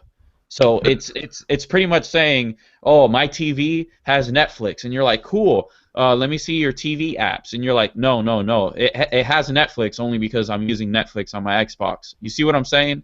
Yeah. It's not really the TV doing it; it's the Xbox. So Oculus on Xbox will not be the Xbox doing the work. It's going to be a PC taking in the stream of a Xbox One game like we do now, how we can stream Xbox One games to PC, and then you have an Oculus Rift headset on. So to me that's another terrible idea. Like to me all this is one giant beta test, and the new consoles that aren't next generation is a terrible idea. I think they should do what Nintendo is doing. Start the next generation or don't. Well, Yes, I know they're gonna- Zazz actually has something along the lines for this. Like, we were talking about it before we aired. I already forgot it. What was it again? Sorry. You're going on about how you would pay $700 or something Yes. for the... Yeah. Yeah, I would. Yeah, I mean, but you know, for me, I have no responsibilities, no children to speak of. Gaming is priority number one. If they can pull 4K on a machine where I don't have to monkey around with a console, a computer, because we were talking about that like 5 shows ago or something like that. How I almost wanted to go to PC for the look of it. I don't know. I mean, you might partition off your console, but I can understand it from a business side of things because Sony is very much in the TV market. And I don't think 4K, since there's not too much medium for it. I know Best Buy just started getting in there like displays of 4K movies. There's only like 12 of them, something like that, like 4K Blu-ray player, everything like that. They're just trying to sell more TVs, I think, at the end of the day. I think, whatever, I'll buy one. I don't care. I'll test it out. I'm going to get VR too, so I'll just test them out for all of our sakes. What about you, Wendy? For what, Zazz? Huh? You're getting VR for what? Which VR? PSVR. He's getting You're a gonna PlayStation. buy that? Yeah, He's a Sony boy. Yeah, he's Oh, a Sony. I'll buy everything. I mean, if HoloLens He's a come multi-console guy. out, I'll buy that too. It's okay that you wanna. Why? Because I'm an American hero. And No, I mean, like- will try it for all of your sakes. But if there was there's a restaurant down the street and like literally 8 of your friends just threw up, and you're like, but I haven't tried it yet. You're still gonna go? Maybe. I like food. You're borderline insane. I love you for that, Zaz. You're borderline insane. And you know what? They said the one word that went right to my heart, and they said the Star Wars experience on it. I was like, oh, That's all it never takes to mind. get Zazz. It doesn't. It Yeah. doesn't take That's much. more than one word. Well, sorry, one phrase. Sorry, is what Oh, I I meant. thought maybe it was Star Office Wars. Simulator that got you going. And you know what? I'll try it. I'll give it a. As long as I don't gotta get into the realm of like, because I wanted to try 3D gaming too when it first came out on the PS3. But I was in high school back then. I had no means to buy a 3D TV at the time. I was upset. Now I have the means to get the VR, and I've been waiting for this since I was 8 for them to finally do something virtual reality. Though I And wish we it had will something. record this for everyone because if you knew Zazz, it's just funny, and he's got glasses to top it off. So Yeah. this will be It very might be hard to wear. I hope it's not super uncomfortable. But in honesty, I wanted the machine that I think it pairs with Oculus, the one where you actually have to run too. 'Cause I don't get out much. But I've wanted it to go as far. I hope VR is the stepping stone because I've wanted it to go as far as like weighted firearm style controllers peripheral with some kind of haptic feedback on it where it actually does kick. I've been waiting for that for the longest time. So VR is the stepping stone. I'll go ahead and buy it. I don't care. Like I want haptic feedback. Like in Grand Theft Auto, when I get like my ass kicked in a game, I want some guy to Right? bust in my room and beat the shit out I of me. wanted So to do that. Pneumatic vest. They tried to come up with it and it didn't take off. Upsetting enough. Who doesn't want to be punched in the chest every time you get hit with something? What about you, exactly. Windy? Well, you could play UFC 2, put your face on a body, and when you get punched, you pretend Ow. that's you. No, my question is this, okay? When do you, I'm asking everyone, when do you honestly think that the PS5 and the Xbox 2 would be coming out, give or take? 2018. Okay, so we say 2018, all right? Is that everyone agree? That's cool? 2018, 2019. Yeah, 2019. Okay. 2020 at the So- last. Very maximum. Depends on who's president. Okay. So they come out with the Slim, they come out with 4.5, all right, and they add whatever they add. Now, I don't know how much change inside is being changed, but if you're adding upgrades to it to be on par, like I like what Mooch says a lot is, if they come out with Xbox 2, you buy a $100 piece and boom, now you're on par with Xbox 2. My counter to that though is with Xbox 2, what's going to be in the box for Xbox 2 is going to be like 10 times what Xbox One is right now. Yeah.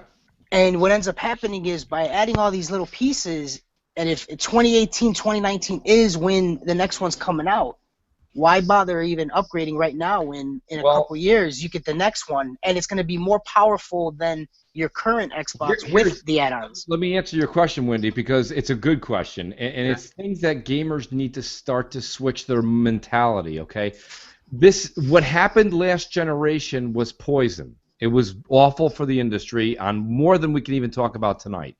You can't have technology sit around on its hands for 7 to 9 years. It's too long. Yeah, people want new shit, yeah. Not just that they want new shit, but they should demand it because technology is moving too fast right now. I mean, you do have to realize that 10, 12 years ago, the idea of a TV that was the size of a picture frame on your wall was like $23,000, and now it's like $240 at Sam's Club. So Yeah, my point being, and I'm being drastic on purpose, so let me answer your question here. So 2013, basically 2014, these consoles came out. Let's just say, again, I don't know any of this, but in the end of 2016, a full 2 years later, you've got a somewhat more upgraded hardware system coming out in Xbox One Slim and PS 4.5. That's 3 years of technology, that have gone by like crazy. So much stuff has blown by. These consoles came out underpowered day one, so they were already behind the 8 ball. Now, fast forward to 2019, the new consoles come out, the Xbox 2, the PS5. When these come out, it's another 2.5 years, 3 years.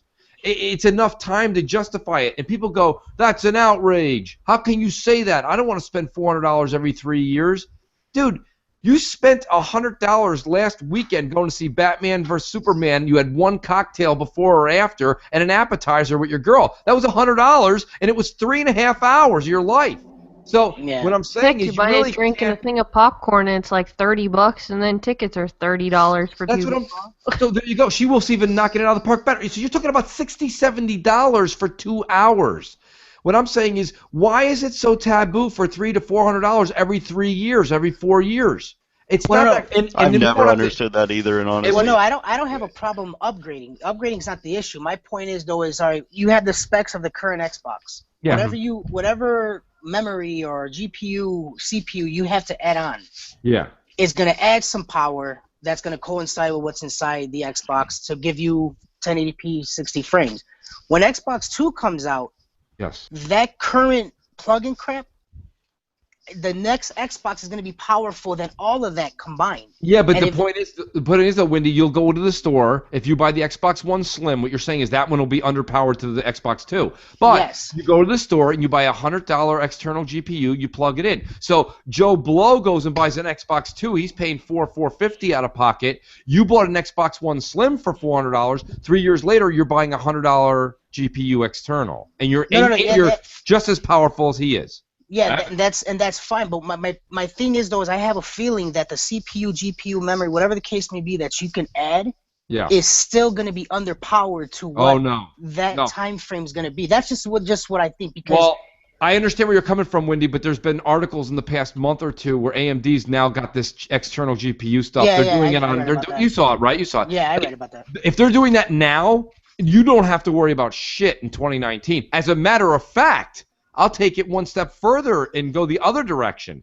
Just like now, when you go buy a 3 terabyte external Western Digital, it's faster than the hard drive inside the Xbox One. I would actually fathom to say that you may be able to get an external in 2019 to plug into your Xbox One Slim that supersedes the Xbox 2. Yeah, I'll even go that far. No, that's not entirely fair because that's not entirely fair because the Xbox One and the PS4, their hard drives are the same exact ones from the 360 and the PS3 because Microsoft and Sony were cutting corners. If Microsoft and Sony decided to, hey, call me crazy, let's put in a good hard drive from this current state of technology, it would be the 7200 RPM hard drive, and then your comment that you just made would be irrelevant. That has nothing to do with console cycles. That has to do with them cutting corners, trying to save money.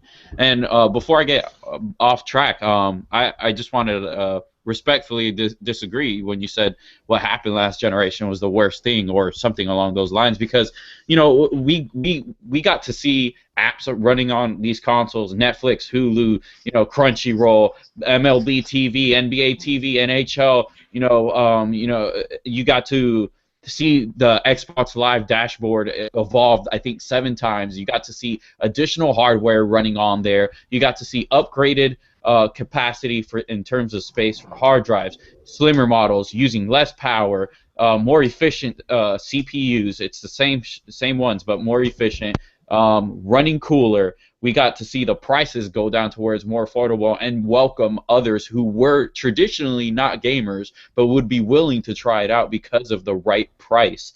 We got to see developers master the architecture of these game consoles, and on top of that, these consoles, they pretty much, I believe they carried the industry in one of the worst financial economic times in human history.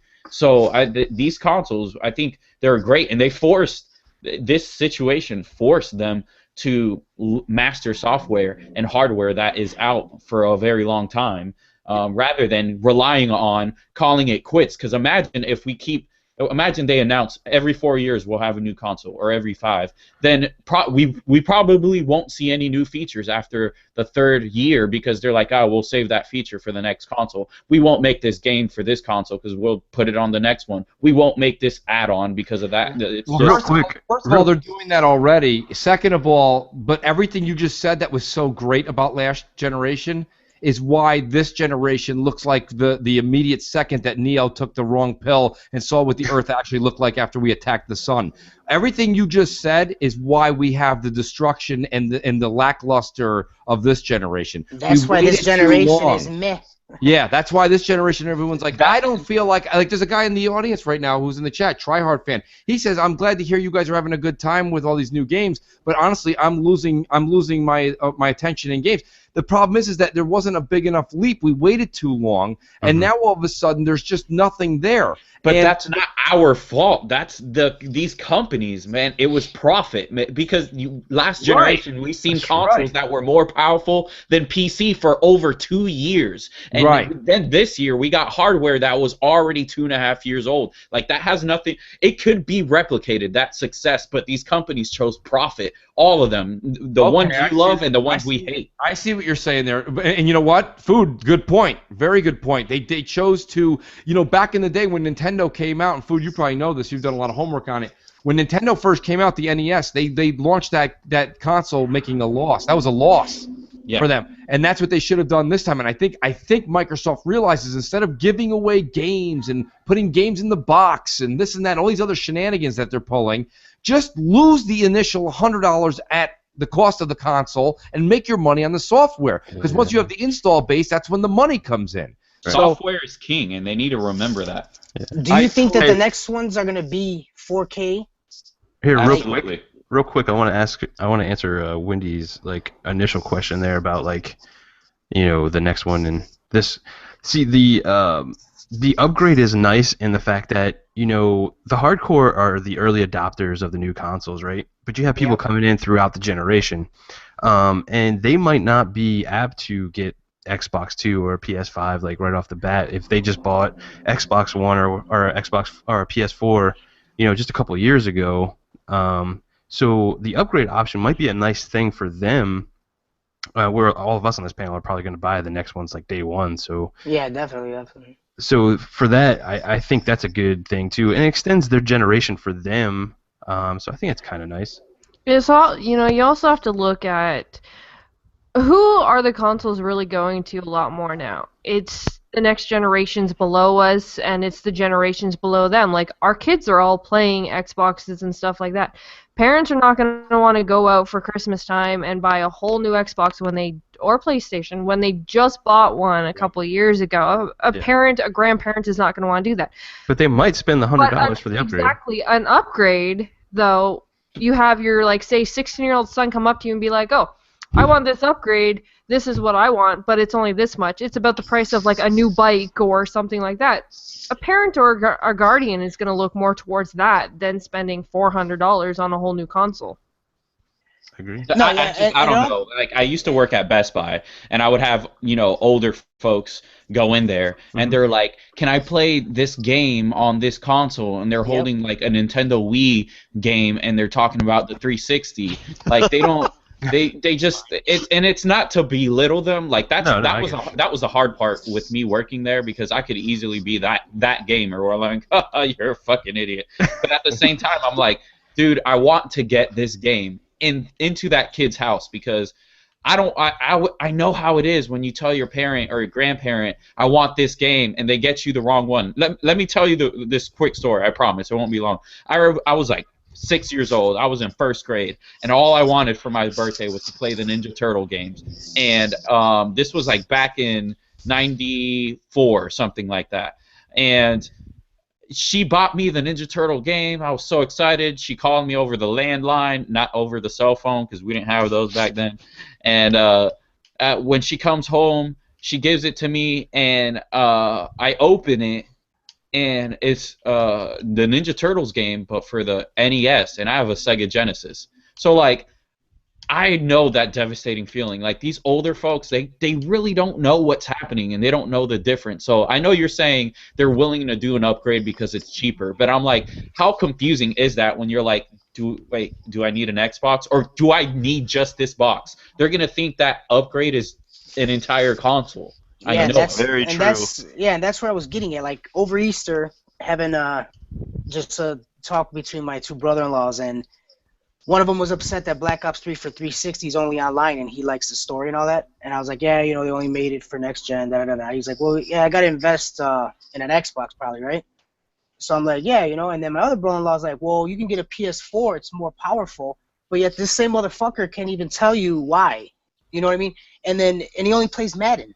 So it's how the hell do you know what's more powerful than what? And that's where we're at right now, Wendy. Is that we're in a position right now where power is everything. Okay. But they can't even explain why. That's what gets me. They heard it is, so that's what they believe. Yeah. But he wasn't taking shots. He doesn't even know this fanboy stuff exists. He doesn't have to, though. It's still in the media, though. It's still in his face that a PlayStation... You don't have to be in the fanboy. You don't have to be in anything. It's still told to you, regardless of what you're reading, it's going to say, oh, this is stronger, but from this point of view. or it's stronger from this point of view. I'm sure regardless of where he goes, some website he has been on, or even ads that pop up or whatever, are going to say one or the other. And it's what our whole generation has put onto itself. We did this to ourselves. Right. Well, right. here's the flip side to what Food's like story is too. Like, what he was saying is completely correct. Like, you know, people for the most part are kind of stupid, but with UWP and all this coming down from Microsoft, look, that same person can come in and say, hey, can I play this on such Xbox One or this, that, and the other? Now, you as the retail person then could be like, well, you have two options, sir, ma'am. You can either buy the game and this upgrade for $100, or you can get this console for $400 because you already have like an Xbox One or let's say. So I think there's both sides to that story. You know, I wanted to say that. Damn it! I'm starting to forget my story. I shouldn't have started off with what I wanted to say. God, fudge. Oh, okay. I remember. I was at Best Buy this last holiday season, and there was this 14, 15-year-old kid who was trading in his Xbox One and all his games and stuff, and he was picking up a PS4, and he was like, oh, from now Call of Duty gets all the DLC and Xbox doesn't. He was like, it's PS4 from now on. And saying that shit out loud to like his dad or uncle, whoever took him. And it's like you guys were saying, it's just what they're told, it's what they read. They're led on. They're misled very easily. And I remind you, they're the youth. They're the youth. You know, I was trying to think of a more mature way to say it, so I'm sorry if you think my comment is a little immature, but I was going to say it's like little dick syndrome. Like, you want to be the big man. You want to make sure that you have what everybody else will be socially acceptable, what makes you cool. This is the kid that's going to grow up and buy a Hummer. Like, it's about having the most power. It's not about the most comfortable remote. It's not about if it's been overheating. It's not about the DLC. It's not about the game. It's about power, and they like saying that, but it's more powerful. Yeah, but the thing is though, Food, there's more going on in life than just the Xbox and the PlayStation, and let me explain what I mean, okay? You've got the phone companies doing it. You've got the TV companies doing it. You've got Verizon versus Time Warner doing it. Everyone's talking about power. The car companies are doing it. Now they're putting horsepower in front of the goddamn warranty. You got to understand something. Talking power nowadays, what you just said is really, really compelling, and it was nice to listen to, but it sounds very tree hugger 1978. That's not what's going on anymore. It's about the power. It's why we upgrade our phones. It's why people argue about Samsung versus iPhone. It's about who's got more shit, and that's where we are right now. Now, the only thing that's going to stop that is a zombie apocalypse, all right? Other than that, I love the zombies. See? Which I know a lot of us are all Walking Dead fans, especially. Yes. Oh my god. Daryl's dead. Don't go there. Daryl's not dead. Shut up. Kill Glenn instead. Kill Glenn instead. Yeah, for sure. So anyway, sorry. There's a spoiler. And I want Herschel to come back. I want Herschel's leg You want back. Herschel? Just his leg. I want Bring back his leg. to start Bring back his hopping leg. around. So, no, but and don't get me wrong, Food. What you said, it is warm. It's touching because you're saying you got to look at all the other things that come with a console. But let me tell you something, and I'll be proven wrong if Phil doesn't do this. Now, I can't say it'll happen with the Slim because this is all really happening so fast right now, and E3 is like around the corner.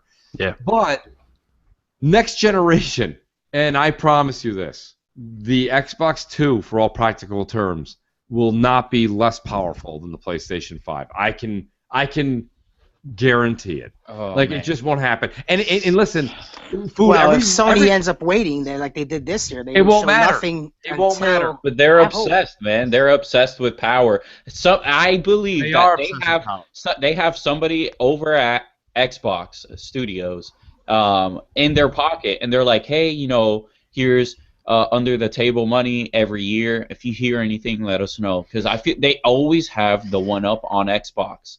Which I kind of think is funny, though, because Microsoft, I don't care. I know everybody is so obsessed with the whole PlayStation versus Xbox, but you know what? When it comes down to it, Microsoft is a PC company. Yeah. PC is not a console.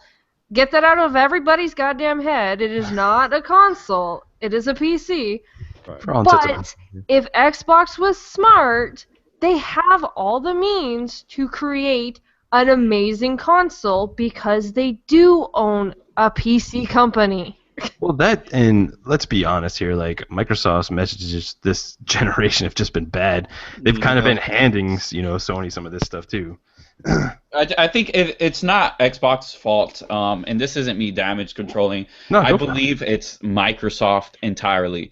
After Ballmer departed, I was a little worried, and this is why, like, I've toned down my Xbox rhetoric, because I'm just so unhappy. Like, I used to have Windows Phone, and I don't have them now. I have an iPhone, and I bought a Mac finally. And they broke promises to upgrade older Windows phones. I've been hearing for years about the Surface phone. Bing has been reinvented over and over, even though I think it's a good product, but they keep trying to reinvent it for hipsters. They're trying to make the Xbox hardware into a service. They don't. It's not going to be Xbox anymore. Look what they did with Xbox Music. They put it out there. Some genius figured out that it should not be a service and for music and videos like it was, and they changed it to Groove. But they messed up their music service as well. Windows, they took a step back. Don't get me wrong. I enjoyed 8. But they took a step back in terms of consumer friendliness because they got to remember that consumers don't like to learn. They just want to know. So they didn't like Windows 8. As a whole, I think Microsoft is really just moving backwards or standing still because this new CEO does not know how to. He doesn't see the future. I think he can't see the future. Here's the thing, though, Food. He's seeing the future, but let me just go back to what you're saying for a second here. I'm a huge Apple nut. Okay, I'm talking to everybody right now via an iMac. I have an iPad in front of me, an iPhone. We're everything in here. Okay, I have an iWatch, an Apple Watch. I love Apple. Okay, so let me say this. Mooch. I Mooch. So, which is actually that's awesome, by the way. I like that. But like literally, here's the thing. So Apple, in the past 2 years, has been called sitting on their hands. The Apple Watch is redundant. The iPads have done nothing. The Surface has passed them. Now the iPad has a pen. Where Apple made fun of the stylus. They're moving backwards. I have that. Their software hasn't done anything in ages to reinvent anything. Where is Steve Jobs? Help. What is Amazon? Amazon's had drones that have killed pigeons and scared people and blah, blah. But what I'm saying is that there is no perfect company. Food. There is no perfect company. What you just wanted, everything you just listed with a beef with Microsoft, yeah, they don't have a good phone. Like, that's not, nobody has, like, I'm sorry, Apple and Samsung are the market. If you choose to go outside of those two, then you're just trying to you're actually the hipster because those two are trending.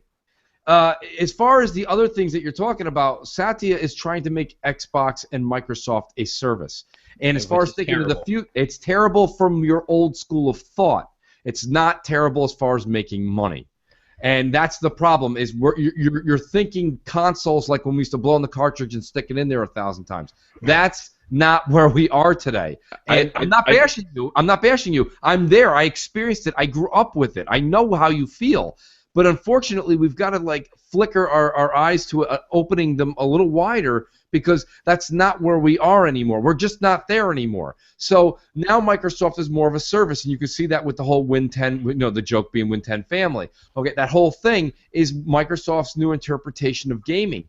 And if you sit still for too long, okay, and Apple's learning this now, it's going to take, I think the 7 will be the first iteration of iPhone that we see where they change something drastically because they haven't done shit since the 4. And yeah, they're going to get a better camera, basically.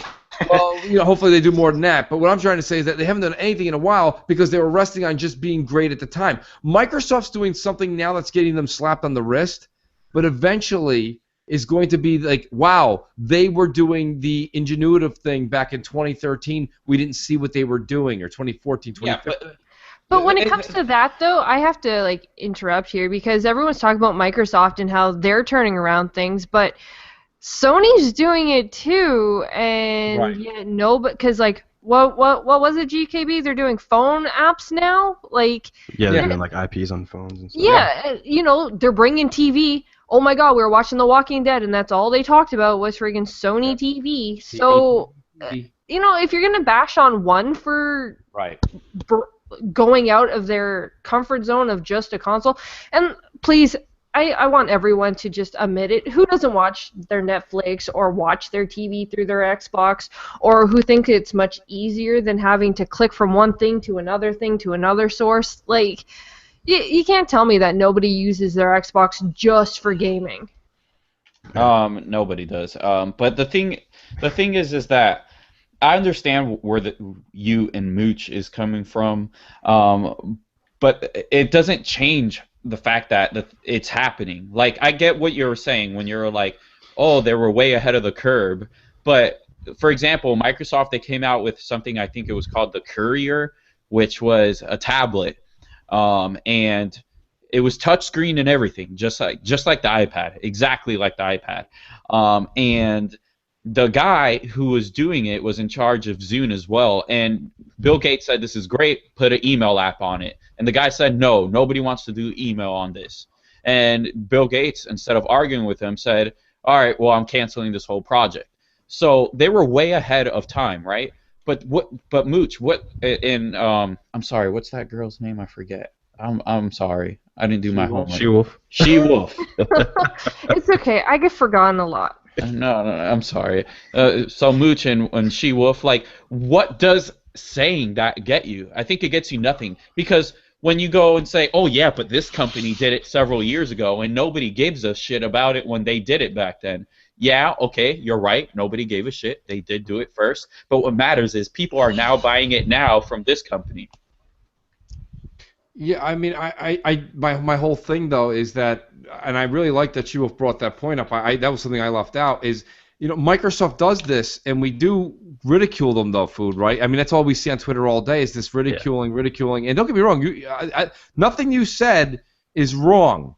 I'm just asking you to take what you're feeling and just realize that what we're walking into is something new. It's something that we're not used to, especially in the gaming world, let alone the tech industry. But Sony, Microsoft's made fun of in 2013 for coming out with TV. Now Sony has dedicated commercials for the View, their PlayStation View, which is just TV. Then Microsoft talks about upgrading hardware, and they're booed, and Phil Spencer was tomatoed to death on stage.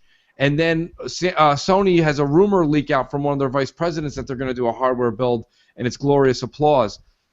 Look, this is why I have a channel. This is why I do all of these shows, these podcasts. It's because different people listen to different podcasts. And the one thing I'm trying to get out, and people in the chat will disagree with me here and there, but my point is this: there's just a lot of hypocrisy out there, and it happened to Apple years ago, where they got made fun of, and now people copied them, okay? I'll never forget when the first iPhone came out. I brought it into my office, and this guy who sat right down a couple offices from me comes over, and he's like, that is literally dead in the water. And I go, why? He goes, he was making a joke. He goes, you see my thumbs? He's like, I need a keyboard, bro. I need a keyboard. And I'm I remember that. Like, yeah, I remember? BlackBerry, and I was like, oh my god, I'll never do the touchscreen. I want and I love the touchscreen. Yeah, I said, just give it time. I said, don't get me wrong. I said, I was treating it like, I look like Zoolander hitting the top of the computer the first time I was using the iPhone, because it is weird the first time your thumbs were typing, and you're like, is this going to work? But it is a computer. It learns from you. It learns how you type. It just gets easier, and things got better. And here we are today. I don't need to tell everybody what they all have in their pocket or in front of them on their coffee table.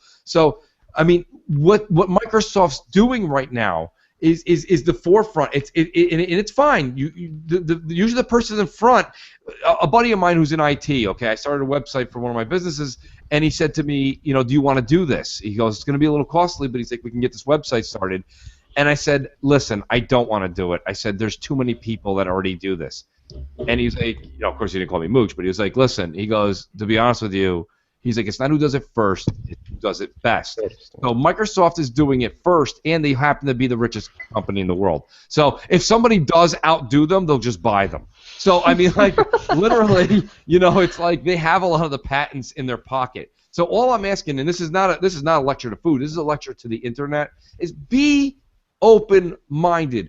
Listen to what Phil Spencer's Phil Spencer's a gamer, dude. He's one of the only people that is in the. Look at Mike Ibarra. Look at these guys. They took the latest update came out for premium members. They took out the snap ability of achievements and ran in a bunch of people we all know and ran on the million point march and to get there, and it's awesome. He's like, the hell you are, Mike. He's like, put those achievement snaps back in, and Mike Ibarra put it in a week later. Like, that's insane. We're talking to the richest company in the world, and they're listening to their fans. So you have gamers at the helm.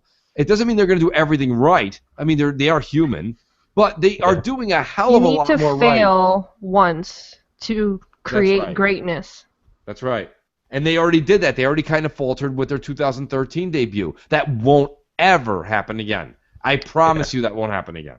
The same thing happens with every new thing that comes out, every generation. We always go, I hate it, I don't want it, and then we end up just loving it and using it every day.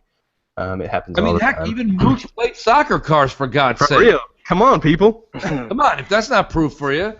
No, I mean, like, I'm trying to make light of it, but I mean, it is what it is. And don't get me wrong, I grew up in the era that Food's talking about, and there's something amazing about, I feel like, how I grew up playing games. Versus, I know you guys can all go to your used game store and buy an old NES and be like, this is cool. I can't believe you actually played Burger Time. Okay, great. But, like, we lived it, and that was amazing. And the nostalgia of it, I still have my NES, and I still have, like, I think it's between, I have to go count them, like 64, 75 NES games in that black sleeve that the cartridges came in, all pristine. And I hooked it up to my TV and my son, and I was like, have at it, buddy. And he played for like 20 minutes. And I'm like, no, I'm like, try this game out. And as I'm putting them in, I'm like, wow, that's not that exciting as it was when I was a kid. It's just times are changing, and it's okay. It's a good thing.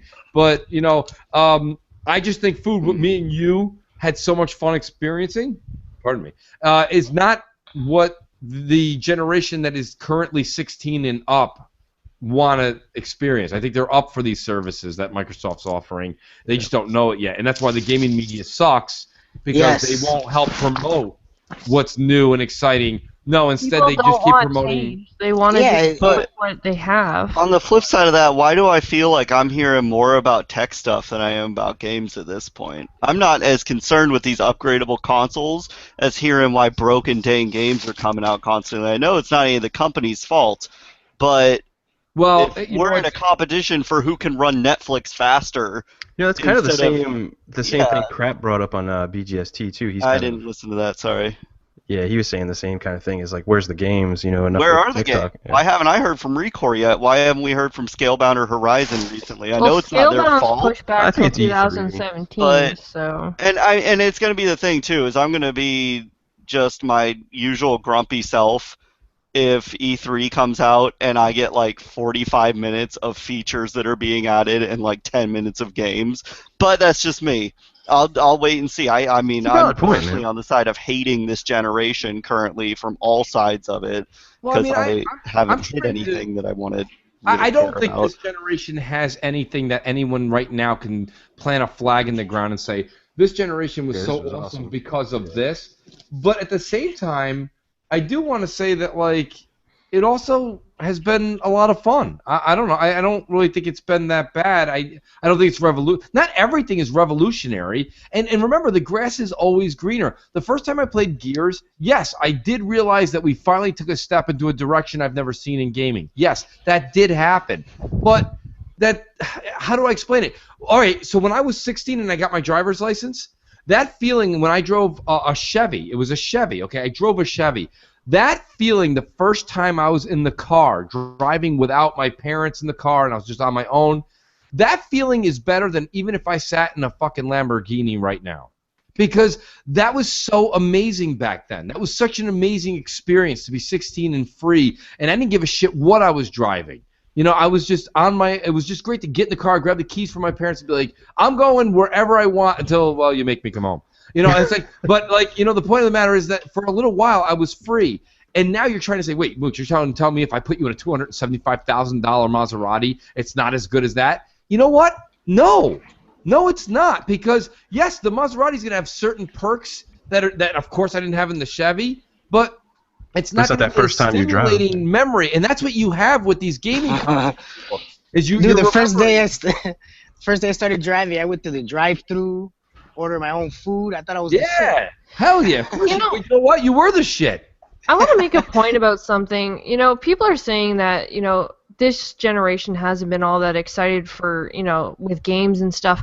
But are we really not to blame for that? And I mean everybody in Oh, the we social completely media, are. because I'm we the worst at it. bash every goddamn game that comes out. Hell, we bash it before it even comes out.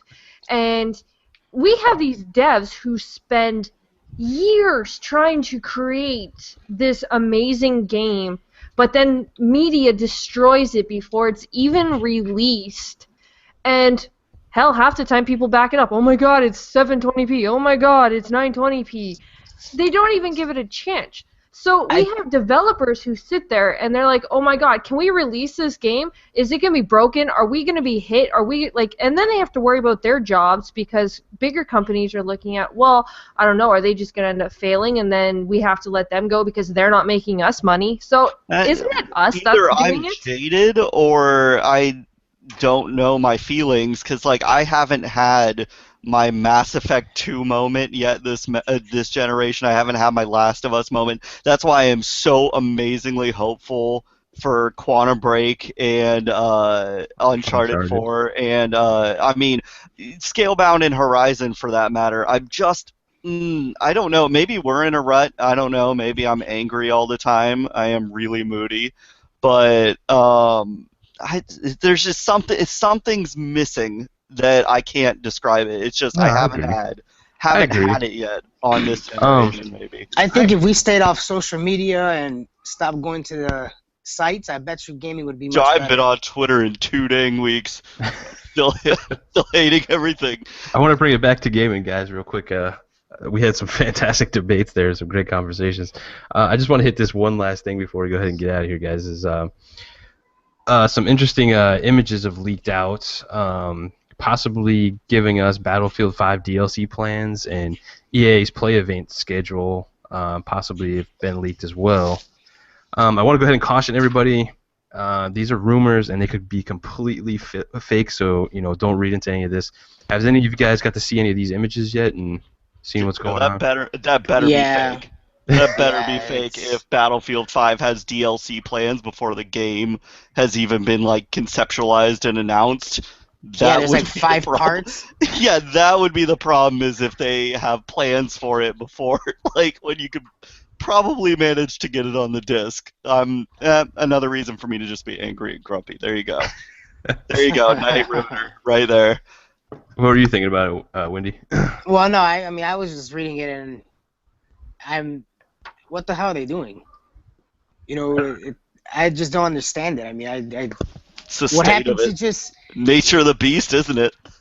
that's what always got me with Battlefield, though, and I do enjoy Battlefield, is that when you buy the product day one, until the first DLC comes out, to me, in my opinion, they lack. It's not so much they lack content; they lack maps. Mm-hmm. And by the time the map pack comes out, I'm almost kind of already done with the game, because you see the same 5 or 6 maps, and I understand they're gigantic. I understand the development that goes into it, but it gets extremely tedious because you're basically in these areas, and now they're coming out with 5. Like, I don't know. I mean, it could work. You never know. It's something new. They're taking a big chance, but They're I'm just not getting understanding. off on being withholding, I think. And because Battlefield is the name Battlefield, it's gonna, people are gonna buy it, so they ain't gonna stop nobody from buying it. Yeah, I Shout know out that to feel. Brad Smith. I have to say this one. Captain, how you enjoying Greedo? Oh my gosh, I didn't even look over. Brad Smith, I love you now. You were a hero, because I was just about to say Greedo. They forced me to play as Greedo today, and that's why I'm so angry. I've forgotten. You made me remember. Thank you. Thank you for that one. Nice. Anybody else want to chime in on the leaks? So mad about Greedo. No, not on my end. I Thank just you. want to see Titanfall 2 leaks. No, you know what? No, I want to say no to Titanfall 2 leaks because I was thinking the other day like how I miss how the only time that I'd hear about a game is how it was being close to the launch and they allowed this bits of information come out, and the information that I learned was from just going online and reading a review of someone's or an early review of it, and that was it. No more leaks, no more. This is actually, 720p renders, upscale to 1080p. I think too many leaks, man. It's ruining. Yeah. It's ruining opening a Christmas present feeling. Everybody shut off your social medias, turn off the phones. Let's just go dark with it for a while. Hide your kids, hide your wives. Maybe games will be good again. I'm shutting myself out from all of it. Let's make games great again. Oh my gosh. Is Titanfall 2 confirmed for this year? Yeah, Pretty much. Yeah. I mean, did they say for sure this year? I mean, that's fuck. They're going up against Call of Duty and Well, Battlefield. somebody else actually released. Todd McFarlane actually pretty much gave that one out. And it was in their like finance reports that it was coming out this holiday. So Yeah, that's definitely going to be multiplayer if that's the case. If it comes out guaranteed this year, I think it's going to do definitely well, be man. multiplayer. I mean, I'm sure it'll do well enough as a developer standpoint, but I mean, you're going up against two powerhouses, and whether they, we think what we think of those two games, I mean, they're going to outshine. I mean, I still don't understand how Titanfall didn't sell well. I really don't. I mean, it sold well, but I mean, in terms of what it should have been, because nobody knew what it was. exactly, It was pretty unfinished too, in honesty. Yeah, And plus, it in the didn't have a beg- campaign. It yeah, was in the kind of like beginning the it first was. of its kind to come out with only just a multiplayer. and people didn't like it, and people need to just stop bitching and just play the goddamn game. Well, look, if Battlefield, Call of Duty, and Titanfall comes out, I know which one I'm picking. Titanfall 2. Titanfall. Battlefield. Titanfall. Sorry, Battlefield guys. If it's World War I, that's where I'll be. Then you're playing alone, buddy. You You know what? What else? He's gonna get Titanfall 2. What else is? Stop Well, if Titanfall 2 has a story, then heck yeah, well, I'm gonna buy it anyway. Everybody knows I'm a dang liar. All right, we have a question from Black Tiger that I want to throw out. Okay. He says, what do you guys think about Digital Foundry trying to tarnish the image and sales of Quantum Break? Wait, say that again. What was it, SheWolf? Black Tiger said, what do you guys think about Digital Foundry trying to tarnish the image and sales of Quantum Break? Sounds kind of conspiracy-ish, in honesty. I honestly hate Digital Foundry, and I wish they would go the way of game trailers. Honestly. Listen, they they put such a wonderful face on Digital Foundry. So there's so many people out there on Twitter that think that we're evil when we say things like what GKB just said, but I'm with him. These people are out there to destroy. And here's the thing: should they be slapped on the wrist or criticized if they're reporting something that's factual, like this is 720p, this is 1080p, this is 9? No, that's fine. That's their job. That's what they do. That's fine. I have no problem with that. But when you don't know what you're doing, which was very clear because they actually stated in their initial report, we're not really sure what we're saying, but we're only reading 720p. That's a lie. They weren't just reading 720p. That's all that they wanted to report. Yep. And the problem I have with all of these journalists is they're not journalists. They're rumorists. Yeah. There's no more actual digging. There's no more research. There's no, if the people that were making the chipsets and the power supplies and the phones and the gaming consoles did what the quote-unquote journalists do, the minute you got your Xbox One or PlayStation 4 home, you would have plugged it in the wall and it literally would have went poof, and just broke. And you would be like, oh, well, we didn't look at that. Sorry. Okay, so literally they don't give a shit. And it even dwindles down to real news you watch at night. Like, there's nothing being done anymore. Now it's just, hey, Mooch told Food told Windy, Windy told SheWolf, and GKB reported it. But don't blame anybody. Well, then don't report it. And I think you do a good job on all these podcasts, like GKB said a minute ago. He's like, hey, we're going to talk about leaked things. Please keep in mind, everybody, we don't know this. We're speculating and we're going to talk about it. That's fine. But Digital Foundry comes out with a smile on their face, and they look so professional when they're like, we're going to tarnish your new game professionally. And it's like, okay. And then if you say something about them, like I did on Twitter, I'm sure a lot of you caught the 7 million tweets I went through that day. Basically, where people are, how could you say something like that, Mooch? There's nothing wrong with a company that is just stating what they know. Well, yes, it is when you're a detriment and you're actually defacing the quality of a product that somebody else worked really hard on. So until you have the facts, don't report like you know them, and that's my problem with them. So the answer to the question is, what do I think? I think that Digital Foundry, and I can't wait, guys. Once this resolution issue's gone, so's Digital Foundry. Yep. So see you later in advance. You know, my only question is, they do all of this stuff with their own hardware and everything they built. So how can it truly actually be giving full account of what any of it is to begin with if it's their hardware? What are they comparing it to that will actually give what the developers were actually working on? I don't know. That's the thing, is like they have their own proprietary stuff. Is it really true? Is it not?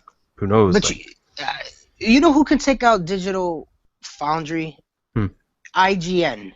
Those guys, all those sites, because when they run an analysis, they can show the analysis, but then also explain why they're seeing what they're seeing, or in reality, this is what it is. You don't hear no reports of that. It's, once Digital Foundry does their thing, it's Quantum Break 720p. That's it. Yeah. And then once it comes out, whoever comes out, their PR says, hey, no, it's this and this, and they explain everything. They show you links. That's it. You don't hear about it no more. You know what I mean? And that's it. It's 720p. I mean, during BGST yesterday, I mean, Jesus goddamn Christ, man. It's all you seen was just back and forth of that specific thing. Yet they already explained the technology involved that was done in Quantum Break, Right. Which also is kind of funny because half the time they're doing all this on games that are betas or early releases and all this stuff, so they're not even actually doing it on the actual game itself. Well, not only that, they actually have the information from the devs that's saying, hey, it's outputting to 1080p. Yeah, we're doing some, developer magic to make that happen, but it's still outputting at 1080p. Why aren't they reporting that? Like, they have all this information. Because drama sells.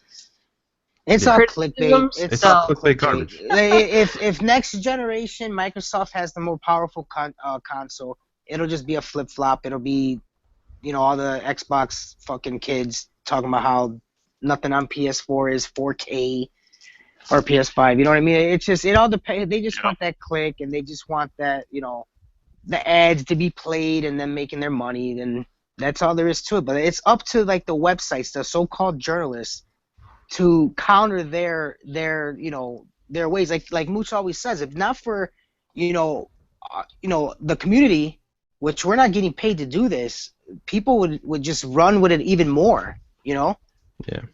Well, I mean, their tech analysis too are basically frame rates and resolution.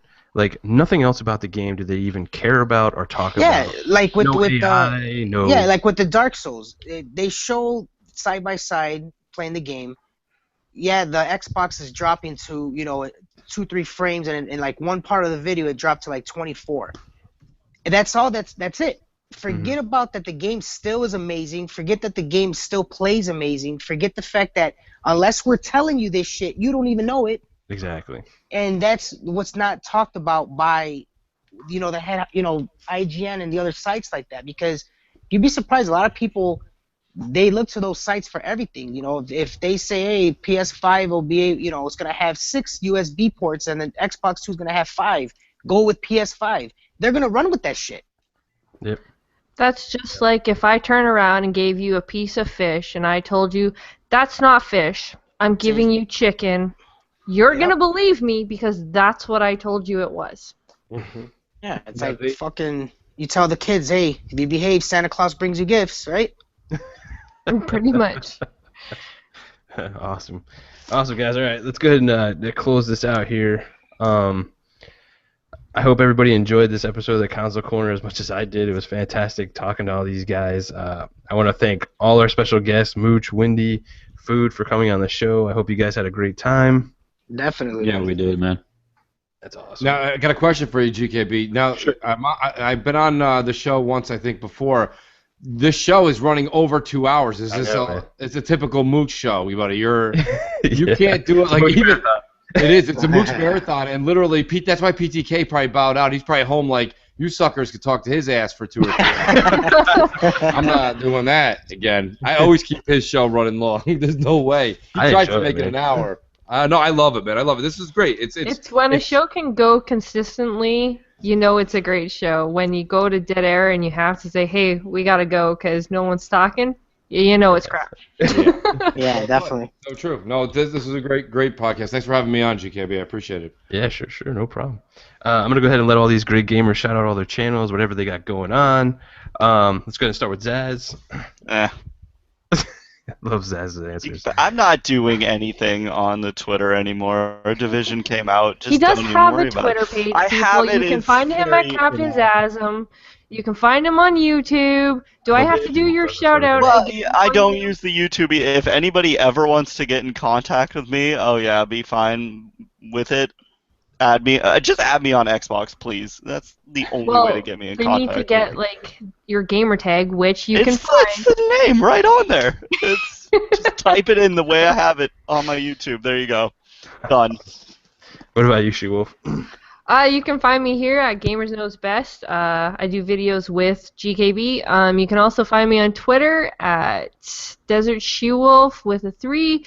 You can also hit me up on Xbox. I'm always on. I'm always gaming. I always have fun gaming with other people. So that's on my Twitter page. So come check me out. What about you, Food? Where can we find you? Where can we check you out, brother? At Walmart. I'm kidding. No, I'm kidding. At Walmart. No, the only way you'd find me there is You dead. can find him in the frozen aisle. No, you can find me on Twitter at TooMuchFood. It's all one word with zeros. You could actually find the link to my channel on my Twitter profile. If you are looking for me on YouTube, for some reason they have a great search engine, but their algorithms can't find me unless you put it all in one word. So you got to put TooMuchFood all one word with zeros. If you put it in with spaces, it gives you videos of people eating a lot of food. So there's a huge difference. I provide gaming content and little mini series on the side. So just swing by, say what's up. I usually write back. I usually do videos frequently, but as of late I've been just doing once a week. So that's my fault, but I'm gonna be getting back into the swing of things. So take some time, check out some of my backlog of videos, and let me know what you think. That's awesome, Food, man. I want to get you back on the show sometime too, brother. Yeah, thank you. I'd be down for that, definitely. Awesome. Mooch, my brother. Hey, man. Yeah, so make sure everyone tunes in Friday night, 6 p.m., Crossfire, and then, of course, you can always catch me and the crew on BGST on Zaire Next Gen 720's channel, usually 7 o'clock Sunday nights. So thanks for having me on, GKB, SheWolf. I appreciate it. Yeah, and, we should do this again, definitely, and rope in PTK as well. I'm trying, man. I'm trying. Yeah, his new work schedule kind of delays. Yeah. We'll get him to do something. Get him on the shop. But just for everybody watching, we will post all of these guys' links below, their Twitter pages, their YouTube, so it'll make it a little easier for all of you to find. So come back and check that out. Yeah, very cool. Wendy, what you got, brother? No, man, I just appreciate everything, man. It's just one. Yeah, you could. I got a channel. It's not as informative like these guys are, but I post gameplay. Unless I get pissed off, then I'll rant and rave on my channel. But yeah, I mean, you can follow me, WIndyCityGaming, and sub, and like I said, I answer to the 11 comments that I get every video, and let's just keep it gaming, Awesome. I want to shout out 2 people before I go ahead and shout myself out. I want to shout out PTK Blam. This week the Shop Podcast will be on Saturday, so make sure you come and check us out there. Also, I want to go ahead and shout out Asthmatic. He's been doing a lot of stuff. He's got some great content. Make sure you guys go check him out. I'm GKB, Gamers Knows Best. Find me on Twitter and YouTube, Gamers Knows Best. Thanks, guys. Thanks for rocking out. Really appreciate all of you. Have a great time. Thank you guys.